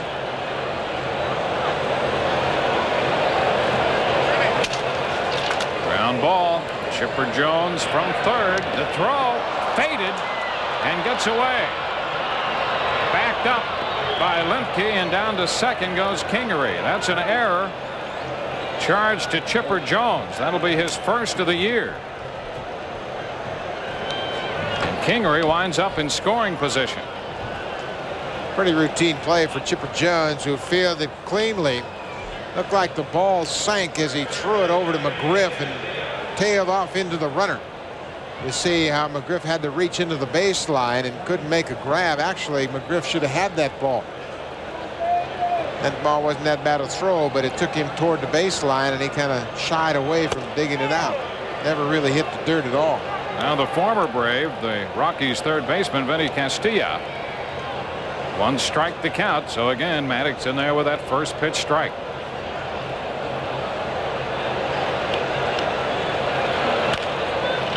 That's a foul ball. 0-2. That play at first base is the type of play that Cliff Floyd broke his arm on and dislocated his wrist. Had surgery. Might miss the whole season. And Fred McGriff had flashes of that go through his mind as he thought about digging in there with the base runner. It wasn't really that bad a throw by Chipper Jones. It was low, but one that McGriff has handled before. Nice stop by O'Brien. The count is 1 ball and 2 strikes. Galarraga lined out. Girardi grounded out, and then Kingery hit the ball softly to third, but winds up at second on the error.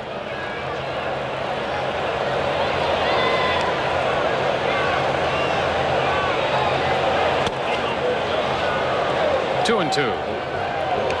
Ball game in the 6th.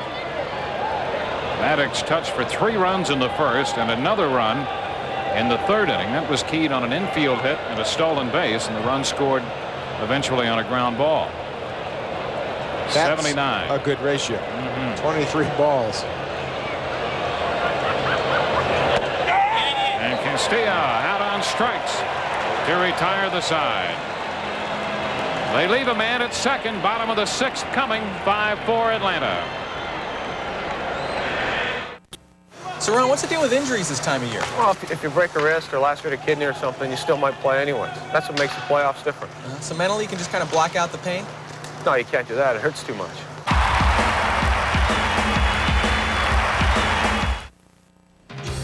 Mets and the Astros. Craig Biggio already with 1 hit. Craig Biggio, his 2nd hit. Bagwell's got 2 hits as well. This one scores Mouton. Mouton earlier hit his first home run of the season off Hockey. They're giving Swindell a 5-1 lead. Back to you.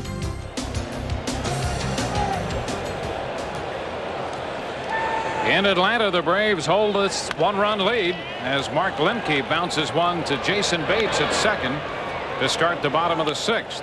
So Lemke goes after the first pitch and bounds out. 1 gone as the pitcher Greg Maddux is due up against Swift.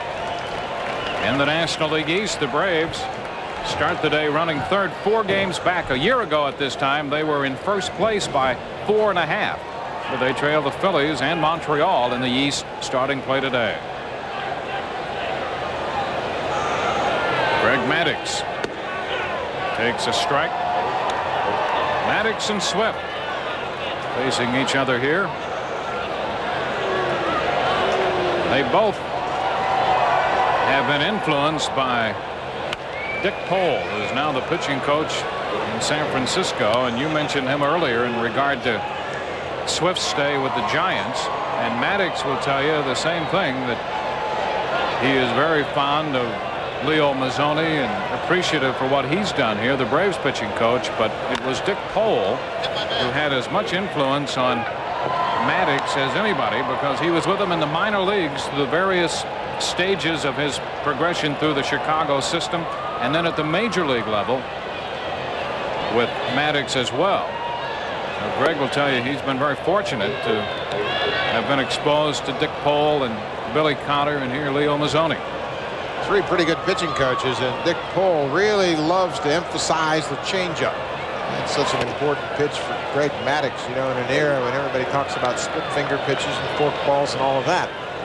Dick Pole believes that a changeup is much more effective because it is meant to be thrown for a strike as opposed to a split finger pitch that's meant to be swung at and missed. Maddux does just that. He swings and misses. 2 gone, 2 up, 2 down here in the inning. In the National League West, the Rockies, despite having a tough start in the first 2 games of the series in Atlanta, still up by 2 in the West over the Dodgers and the Giants. The Padres 3.5 back, 9-11. Colorado 12-7. They finished last year's abbreviated season 6.5 back. They were very close when Andres Galarraga was hit by the pitch, and they lost him, and things seemed to go the other way leading up to the early demise of last year. Well, they were half a game behind the Dodgers when Galarraga broke his hand, and then they lost 10 of the next 13 ball games to really fade out of the picture. 1-1 to count to Marquise Grissom. Bases empty, 2 outs. Don Baylor has this 3rd-year club off to the best start any expansion club has had in its 3rd year. 12-7. 1 ball, 2 strikes the count.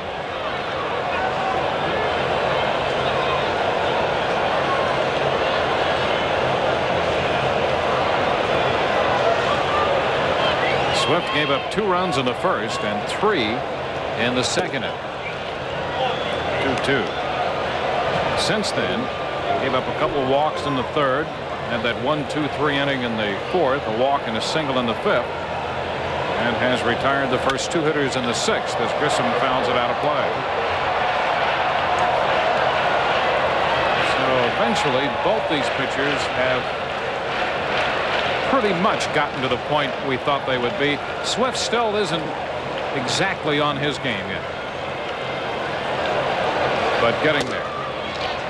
3 balls, 2 strikes.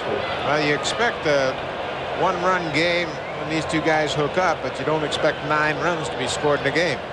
108 pitches total so far. And he walks Grissom. A man on with 2 outs, and we'll go to Carl Ravage. Hi, Jeff Blauser 4-0 in the season facing Brett Boone. He never faced him before in his career, and Boone turns around the low ball. Scores Ron Gant. Made it 3-1. Jose Rijo, the starter for the Reds, is out. Pete Smith is in. They are now into the top of the 7th in a fast-moving game. We're in the bottom of the 6th here. 2-out walk to Grissom. Brings up Jeff Blauser, who was starting last night. Got into the RBI column for the first time and has had a good night tonight. Foul ball, strike 1. 4 runs batted in for Blauser tonight. So he has accounted for 4 of the 5 runs batted in and has scored 2 runs. Grissom hasn't been on all that often this year because of his problems at the plate. He's only had 5 stolen base attempts. successful on 4 of them. Bill Swift is very good at neutralizing the running game. Quick to first, very athletic. He'll mix up his deliveries. Strike the count. Blauser waiting. There goes Grissom. The pitch is a ball, and the throw is not in time. A stolen base for Marquise Grissom. Bates took the throw, and Grissom is in with a stolen base. Ball was in the dirt at second base. Looked like it was going to be pretty close as Girardi unloaded quickly. Watched the jump at first base. Got his momentum going towards second. Girardi with the low ball, then bounces the ball at second base. Still looked like it was a lot closer than expected because that ball skipped off the grass, but Grissom has his 5th stolen base. So he's in scoring position for Blauser.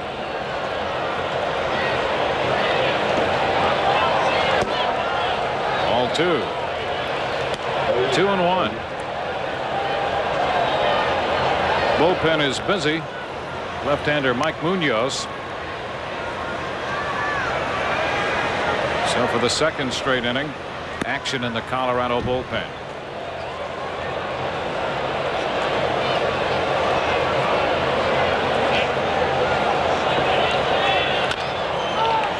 Tap to third.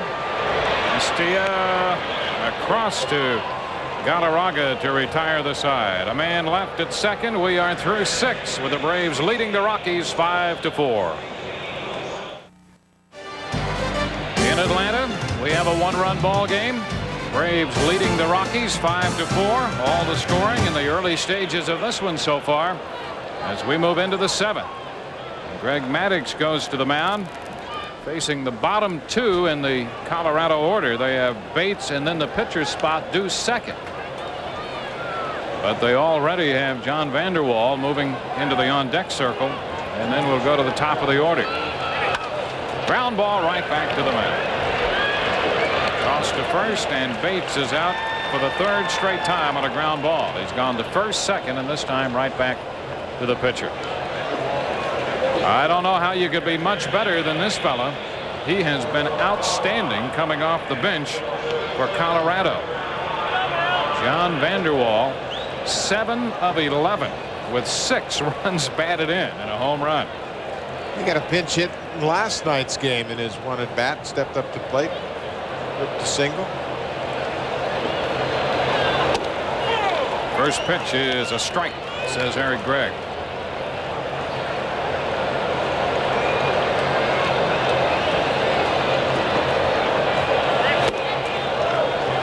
In 2. So Swift lifted for the pinch hitter Vanderwall. Goes 6 innings tonight.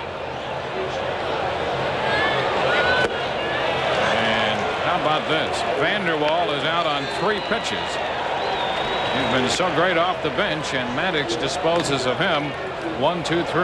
Well, Maddux is really in a groove now. It picks up the strikeout on a great changeup. Look at the movement down and away from Vanderwall. He really hit a hole on to it, and he drops this great changeup on you. No chance at all for Vanderwall. 2 outs, base is empty. Young with a foul ball back into the stands. Maddux has given up hardly a thing since the 1st. He was touched for the run in the 3rd. He's had 18 straight 1 first pitch strikes to get out in front. And he's closing in on a 6-inning stretch here of not allowing anything with the exception of 1 ball out of the infield.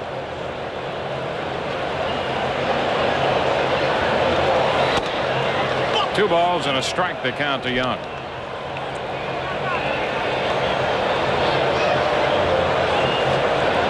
Greg Maddux 2-0. Very well could be 4-0 this year. He left his 2 other starts leading and wound up getting a no decision. 3 balls, 1 strike.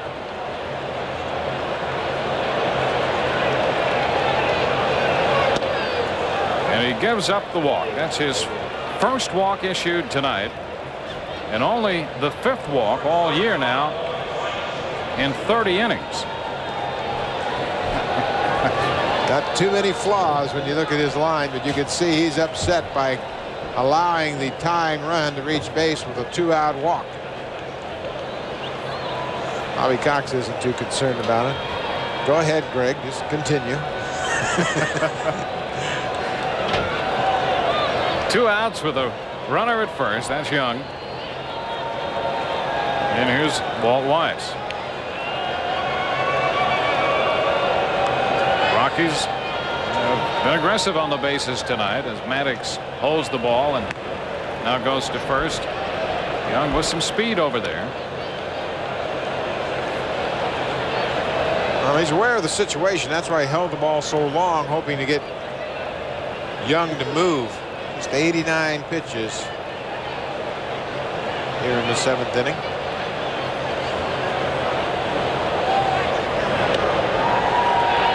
And again over there. Young aboard on the walk. Weiss with a couple hits tonight. 2 runs scored. Rockies switch hitting shortstop.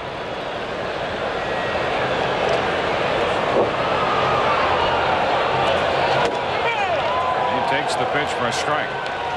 Boy, that's becoming automatic. And the hitters know that he's throwing that first strike, but it's a quality strike. Look at the location of this pitch, right on the corner. 19 now. 19 straight first pitch strikes for Maddux. A little guessing by the Braves there. Well, you can afford to pitch out when you've got Maddux and that great control on the mound. Do it back to back. Might not be a bad idea to do it again.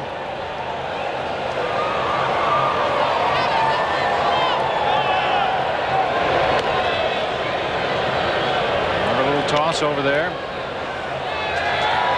Young 3 out of 5 running. The Rocky thinking is with 2 outs and some speed at first, a 1-run game, they'd like to have him in scoring position. He's leaning and going. The pitch is bounced to first and it gets by McGriff. Young will advance to third and they're going to wave him home. The pickup by Justice and the throw to the plate is not in time. Young scores the tying run and down to second goes Weiss. This game is tied. An error charged to McGriff, his first. Young was breaking, and when the ball got through, he went to third, and Ron Hasse just kept him moving. Well, Justice had a long run because it wasn't that sharply hit. Watch the ball go right between McGriff's legs. Eric Young sees it. He turned and looked over his shoulder and saw the ball sneak through McGriff's legs. Watch his reaction.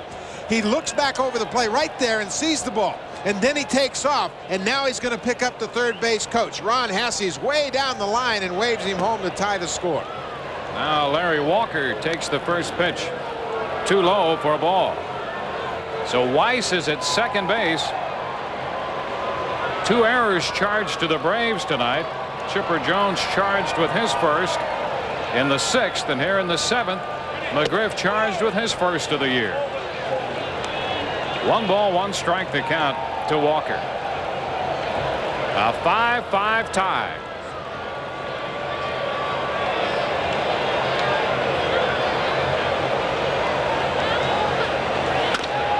Chop left side. Blauser makes the throw to retire the side, but an unearned run in the 7th, and as we go into the bottom of the inning, this game is tied 5-5. Our first check of the Angels and the Twins, and some minor consolation for Kirby Puckett on this play. Pedro Munoz goes to right. Puckett scores his 1,000th career run, and then Cordova gets gunned at the plate by Salmon. The Twins off to a rough start at 6-13. However, they're up 4-zip. In Atlanta, we have a tie game moving into the bottom of the 7th inning with Buck Martinez, DeWayne Staats with you, and Mike Munoz will take over for Billy Swift. Munoz making his 12th appearance with no wins nor any losses. Well, he worked a third of an inning here last night. Was really roughed up by the Braves. He gave up 3 hits and 4 earned runs in just 1/3 of an inning. You can see he's a specialty pitcher. He is generally on to pitch to left-handers. He's going to face a switch hitter, the first batter in this inning, but the next batter is Fred McGriff and then Dave Justice. So that's what Don Baylor is thinking about. Darren Holmes gets up for a second time here tonight behind Munoz. And the first pitch to Chipper Jones misses, ball 1. Jones is 1 for 3 tonight. And he fouls it right back into the screen. Munoz in relief of Swift. The RBI for Jones tonight, his 14th of the year. And another one fouled back and out of play. 1 ball, 2 strikes. Mike Maddux has given up 5 runs in this innings. 4 of them have been earned. Going back to the All-Star break of '93, he's allowed 4 earned runs or more in just 3 games now. I said, Mike, of course, that's great. But it's a very unusual night when you reach Greg Maddux for 5 runs. Well, he was upset with himself when he walked Young with 2 outs in the 7th, and that turns out to be the tying run. And he'll hold himself as much accountable for that run as anybody. Jones out on strikes, and it brings up Fred McGriff. Well, Fred made an error that really proved costly here as that ball sneaks right through his legs, and Eric Young was breaking on the pitch. Sees the ball go into right field and then hustles around second into third base, gets the go-ahead from the third base coach Ron Hasse, and then slides across with the tying run. Good hustle by Eric Young, taking advantage of McGriff's error. Now here's McGriff chasing one up a little bit. Strike 1. So Munoz came in upstairs. And there's Young in left, utilizing his speed and turning this game into a tie contest. This is the matchup that prompted Don Baylor to bring Munoz in to start the inning. Fred McGriff is 0 for 6 against Mike Munoz.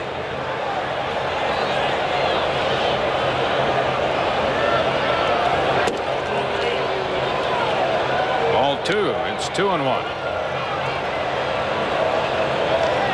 Don Baylor has seen his club struggle against the Braves like nobody else. They're 2-23 against Atlanta.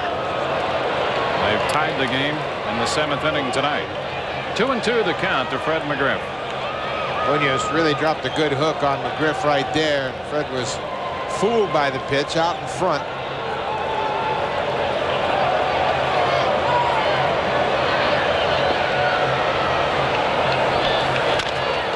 The chop toward third. Castilla with the throw to Galarraga. 2 gone here in the Atlanta half the 7th. 2 up, 2 down. Base is empty for David Justice. Rockies led 3-0.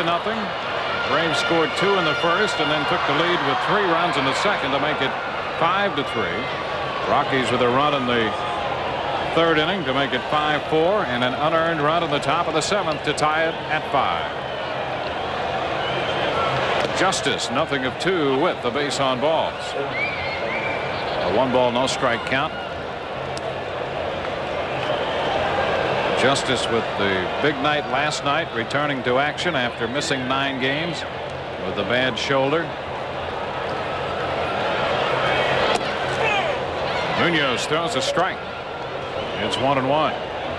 Munoz, 29 years old, and has spent the better part of the last couple years in Colorado. Full season last year with the Rockies. And a base hit, a liner over second and into right. A 2-out single for Justice.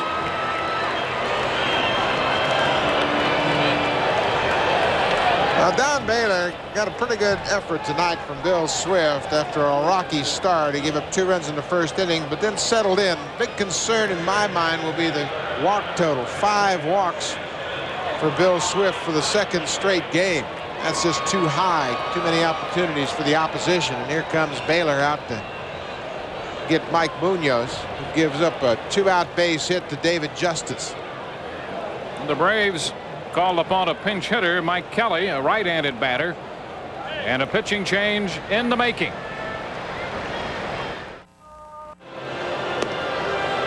The new pitcher is right-hander Darren Holmes. Follows Swift and Munoz to the mound. Mike Kelly has been announced as the pinch hitter for Dwight Smith. And Holmes, who 2 years ago established himself as a closer, had some arm problems last year and is attempting to reestablish himself out of the Rocky bullpen this season. This will be his 10th game of the season. He last pitched on Sunday in Florida against the Marlins, where just a third of an inning gave up a hit. No runs. Don Baylor knows that he's going to have to get a little more production out of the bullpen to turn this thing around. Talked about the team ERA over 6 runs per ball game, and Darren Holmes is one guy that could prove to be very valuable either as a setup guy or as a closer. Runner at first is David Justice, on with a 2-out single, and Mike Kelly on to pinch hit. Kelly, a young outfielder out of Arizona State. He's trying to find some playing time and has found it difficult to do with the Braves. First pitch is too high, ball 1. Kelly was the Braves' first pick in the June '91 draft, second player taken overall.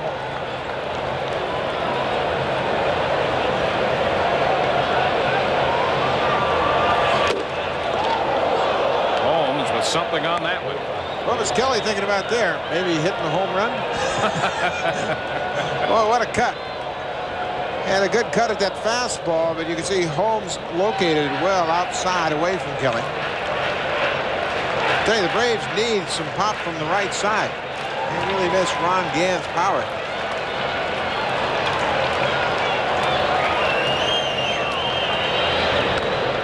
Justice looking back in at first.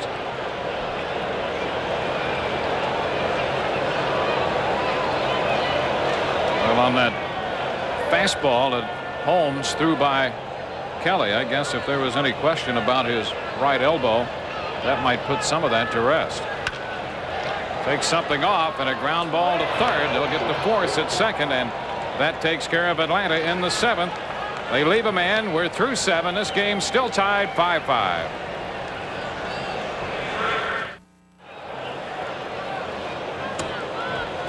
Top of the 8th inning from Atlanta. The Rockies and the Braves are tied 5-5. Greg Maddux back to the mound.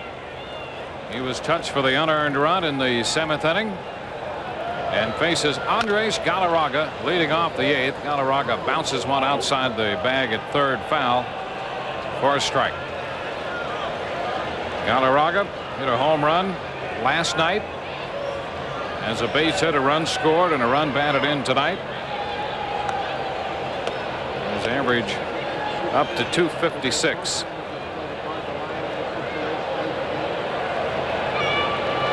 Look at Chipper Jones playing well off the line at third base. A lot of managers will guard the line in this situation late in the ball game. But when you have Mike Maddux on the mound and that great control, you can play straight away. Greg Maddux, I'm sorry. Here's the 0-2. Comes in a little close. The count is now a ball and 2 strikes.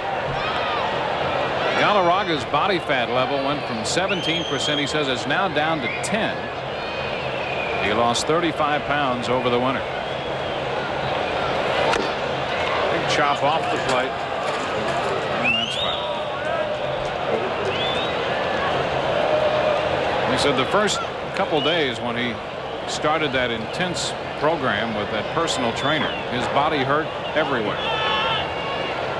He called the guy. He says, "Is this normal? Am I supposed to feel as bad as I do?" He said, "You just keep working and He'll work right through that. He's in great shape.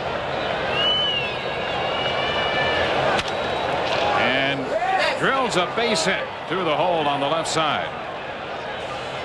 So a leadoff single in the 8th must go to Carl Ravage. DeWayne Mike Harkey through 19 innings had given up 1 home run. Boom! Robin Ventura doing some yard work of his own. His 4th ties him for the team lead along with the Big Hurt. McGuire also hit one tonight. It's 2-2. Here in Atlanta, 8th inning with a man aboard. Leadoff man on. And here's Joe Girardi.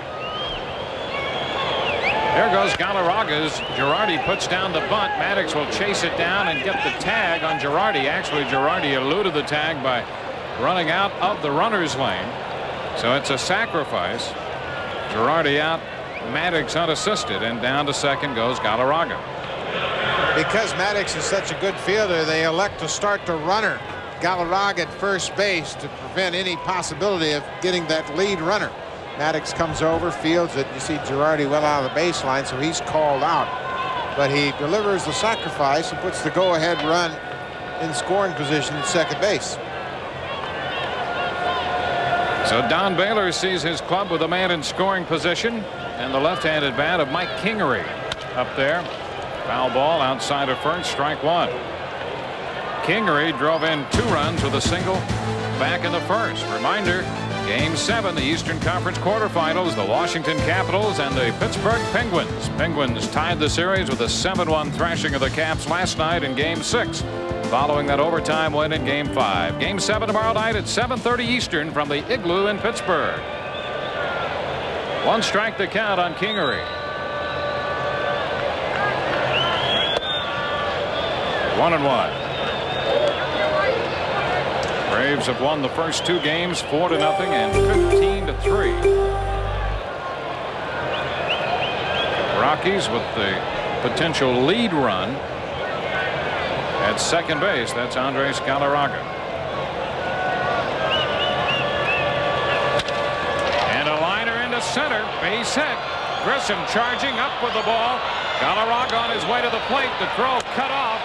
Now Kingery chased by McGriff and tagged as Kingery could not get back to first. But the throw cut off and the single to center scores Galarraga with the go-ahead run as the Rockies take a 6-5 lead. Mike Kingery's had a big night here. He threw out a runner at the plate, and now he puts the Rockies ahead with a single into center field. Grissom has to go to his left, plays the ball on a hop. His throw is cut off as Galarraga got a good jump at second.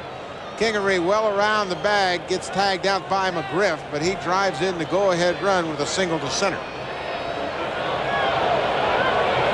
Now Castilla takes the first pitch from Maddux, too low, ball 1. So Kingery drives home the run, his 3rd run batted in tonight.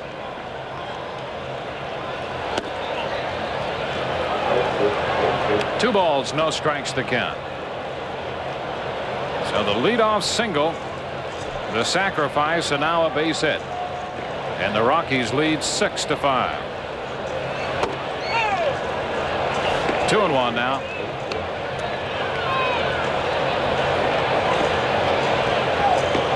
We're in the 8th. Big cut there. Really great changeup from Maddux. Bullpen busy. Brad Klontz, the right-hander. Mike Stanton, the left-hander.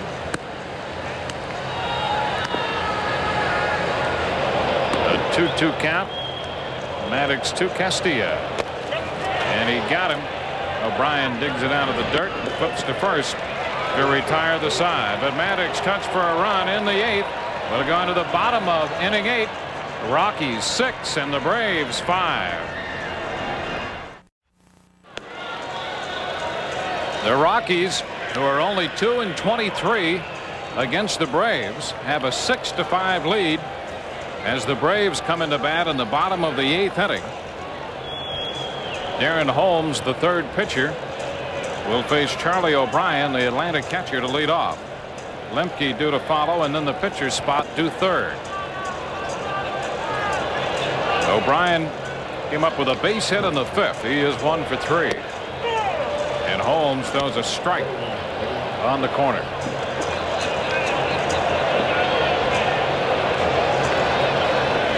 Holmes becomes the pitcher of record for the Rockies. He came into this game 2-0. 1 ball, 1 strike. Very rare night for Greg Maddux, giving up 6 runs. Holmes drops another one over for a strike. 3 of those runs came in the first for Colorado. Another run in the third, an unearned run in the 7th to tie it. And then they manufactured a run in the 8th on a leadoff single, a sacrifice, and a base hit.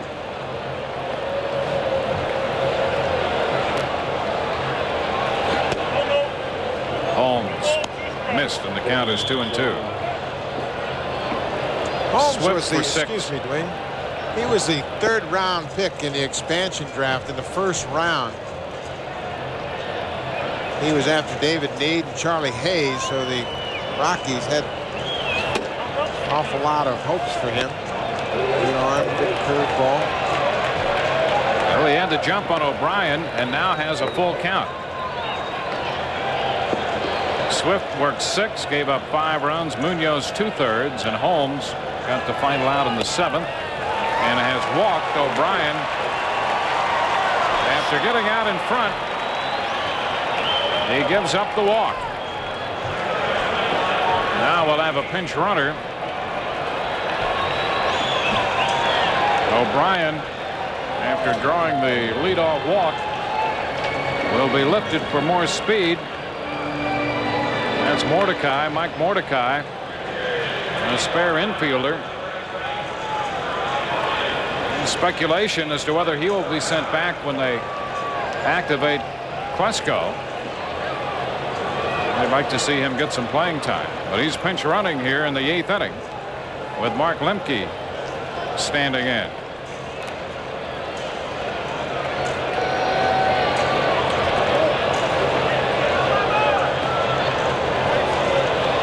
Holmes stepping off the rubber. A walk. Now Lemke up there. Both bullpens busy. Javier Lopez has moved out on deck. Lemke bunts. Castillo will have to go to first. Out there, so the sacrifice works. Castillo to Bates.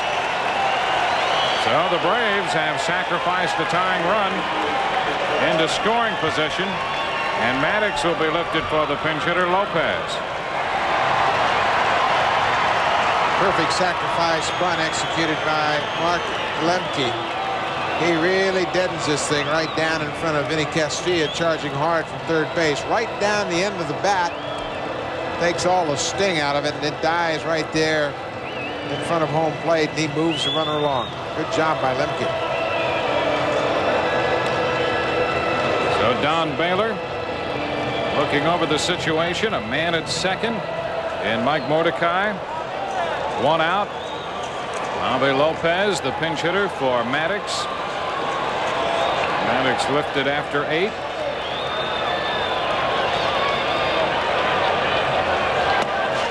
And the first pitch drops too low. Ball 1.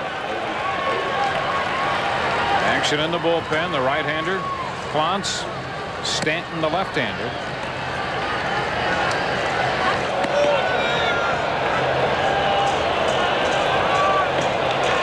Lopez with 3 homers and 10 runs batted in for the year. The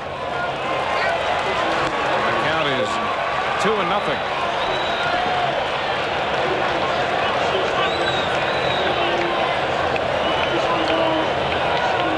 Lopez 0 for 2 as a pinch hitter this year.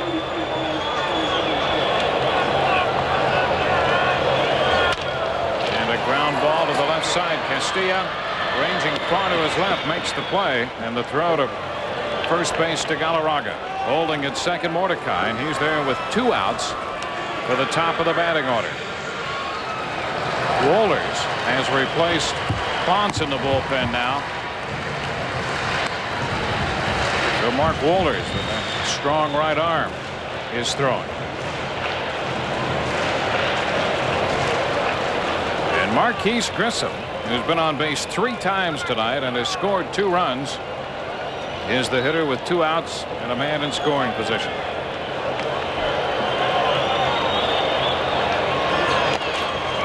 Blocked by Girardi. 1-0. 8 innings for Maddux, allowing 6 runs, 5 earned. The last time Maddux gave up as many as 6 runs in an outing came in June of 1991 against the Pirates at Three Rivers Stadium on June the 26th. He walked 1 and struck out 7.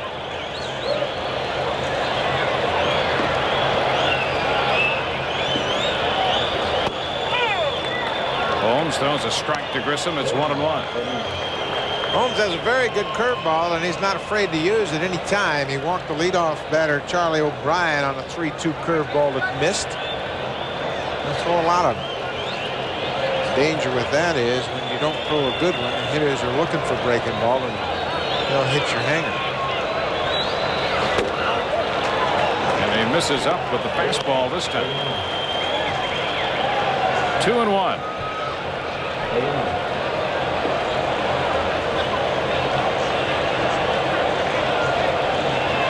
Rockies with a 1-run lead.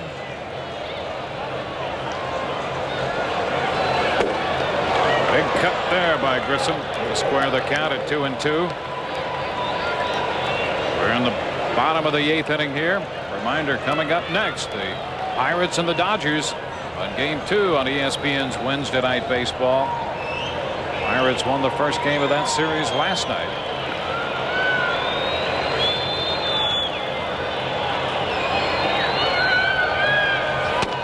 All 3, a full count.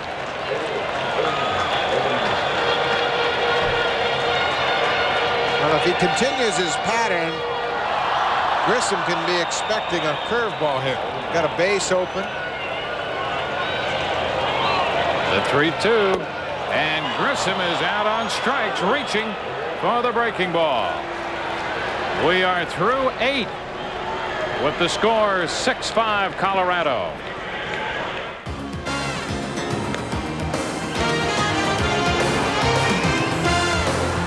Rockies hold a 6-5 lead going into the 9th inning. And the Braves make some changes. Mike Stanton takes over for Greg Maddux. Stanton 1-0, making his 13th appearance. Mike Stanton last pitched against the Cincinnati Reds back on the 14th. He'd made 3 straight appearances coming in relief. Faced one batter twice in the first 2 appearances and then pitched an inning. Hasn't given up a hit yet. Very effective hard thrower, fastball, slider, and a straight changeup. Alvy Lopez takes over behind the plate after pinch hitting, so he's in the 9th spot in the order. And Stanton goes into the 7th spot. And to open the 9th inning, Jason Bates.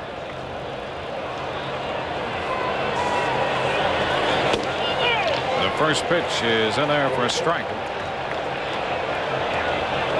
Bates 3 ground balls tonight.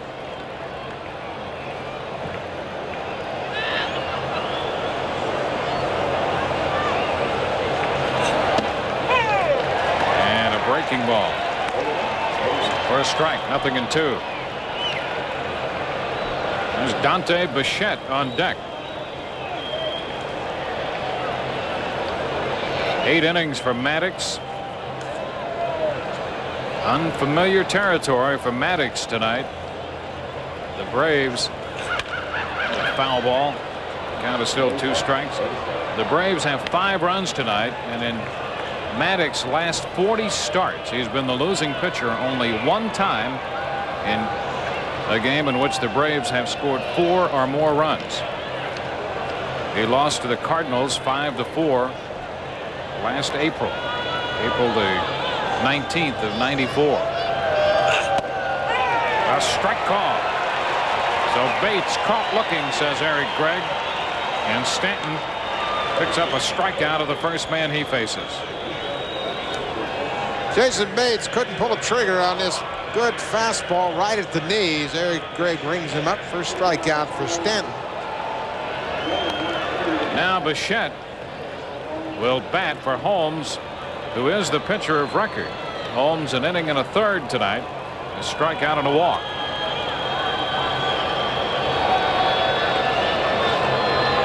Dante Bichette. Big cut by Bichette. It's Bruce Ruffin in the Rockies bullpen. He has been their closer.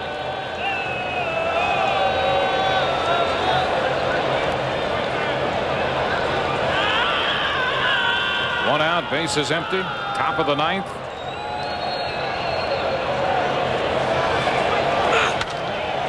Bichette, high drive, deep right. Justice with room on the track makes the catch.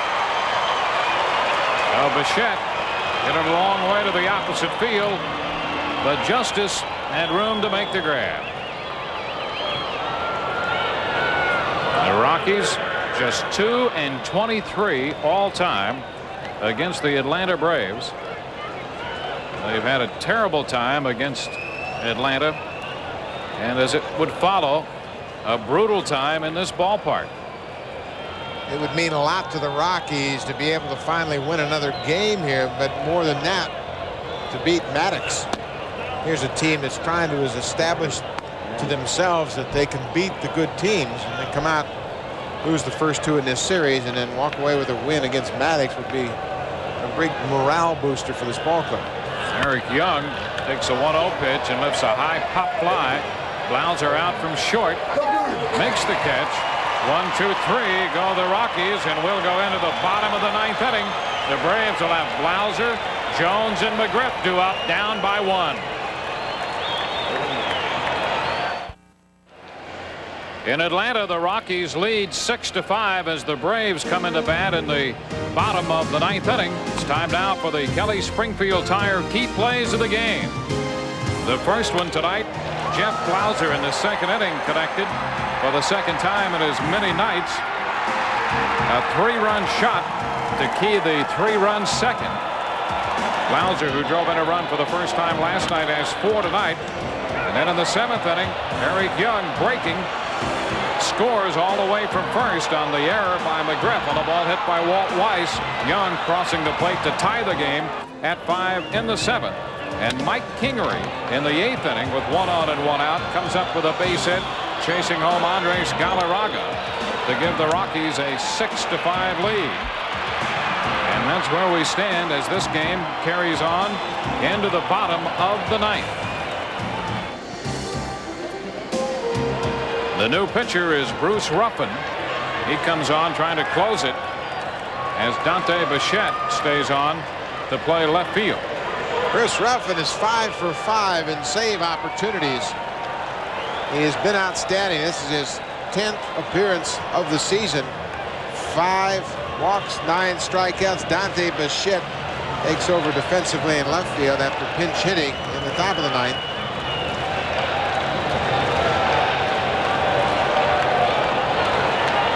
And Jeff Blauser will open the bottom of the ninth inning for the Atlanta Braves. Blauser, 4 runs batted in tonight with a triple and a home run. And Ruffin misses inside ball 1. Rockies had an early lead, let it get away, and came up with a run in the 8th inning to take a 6-5 advantage. Ruffin upstairs with a pitch. 2 balls, no strikes the count. Unusual night for Bobby Cox when he sent Greg Maddux to the mound to be trailing in the 9th inning, trying to come back.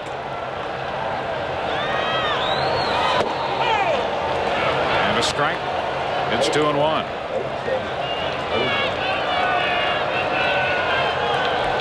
Ruffin came up with the Phillies in '86 and went 9-4 as a rookie starter for the Phillies. A strong second half of the season. Count goes to 2-2, and then just completely lost his control. Could not throw a strike. Spent some time with the Brewers and has resurfaced with the Colorado Rockies, and as you point out, Buck, has been perfect in save opportunities this year. He's 3-2 with Blauser. You got to force the issue here. You can't afford a walk in the 9th inning, even though Blauser's had a big night at the plate. Here it is, and he struck him out. Blauser. A big strikeout, a big pitch by Ruffin, 3-2. He goes to the breaking ball, and you see Blauser was out in front, probably looking for a fastball. Full count. Ruffin confident and drops that breaking ball on him for a strikeout. Now Chipper Jones. Jones drove in a run in the first inning.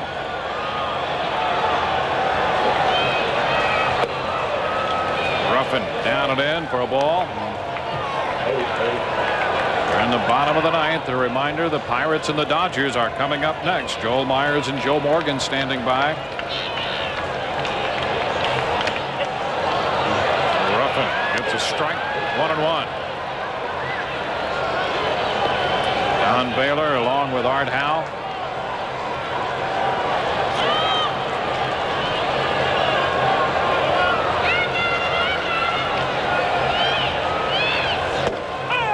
A strike.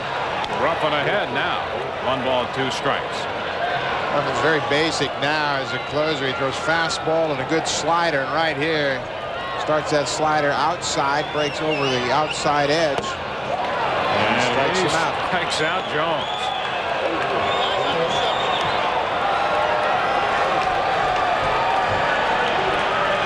Two strikeouts here to open the 9th.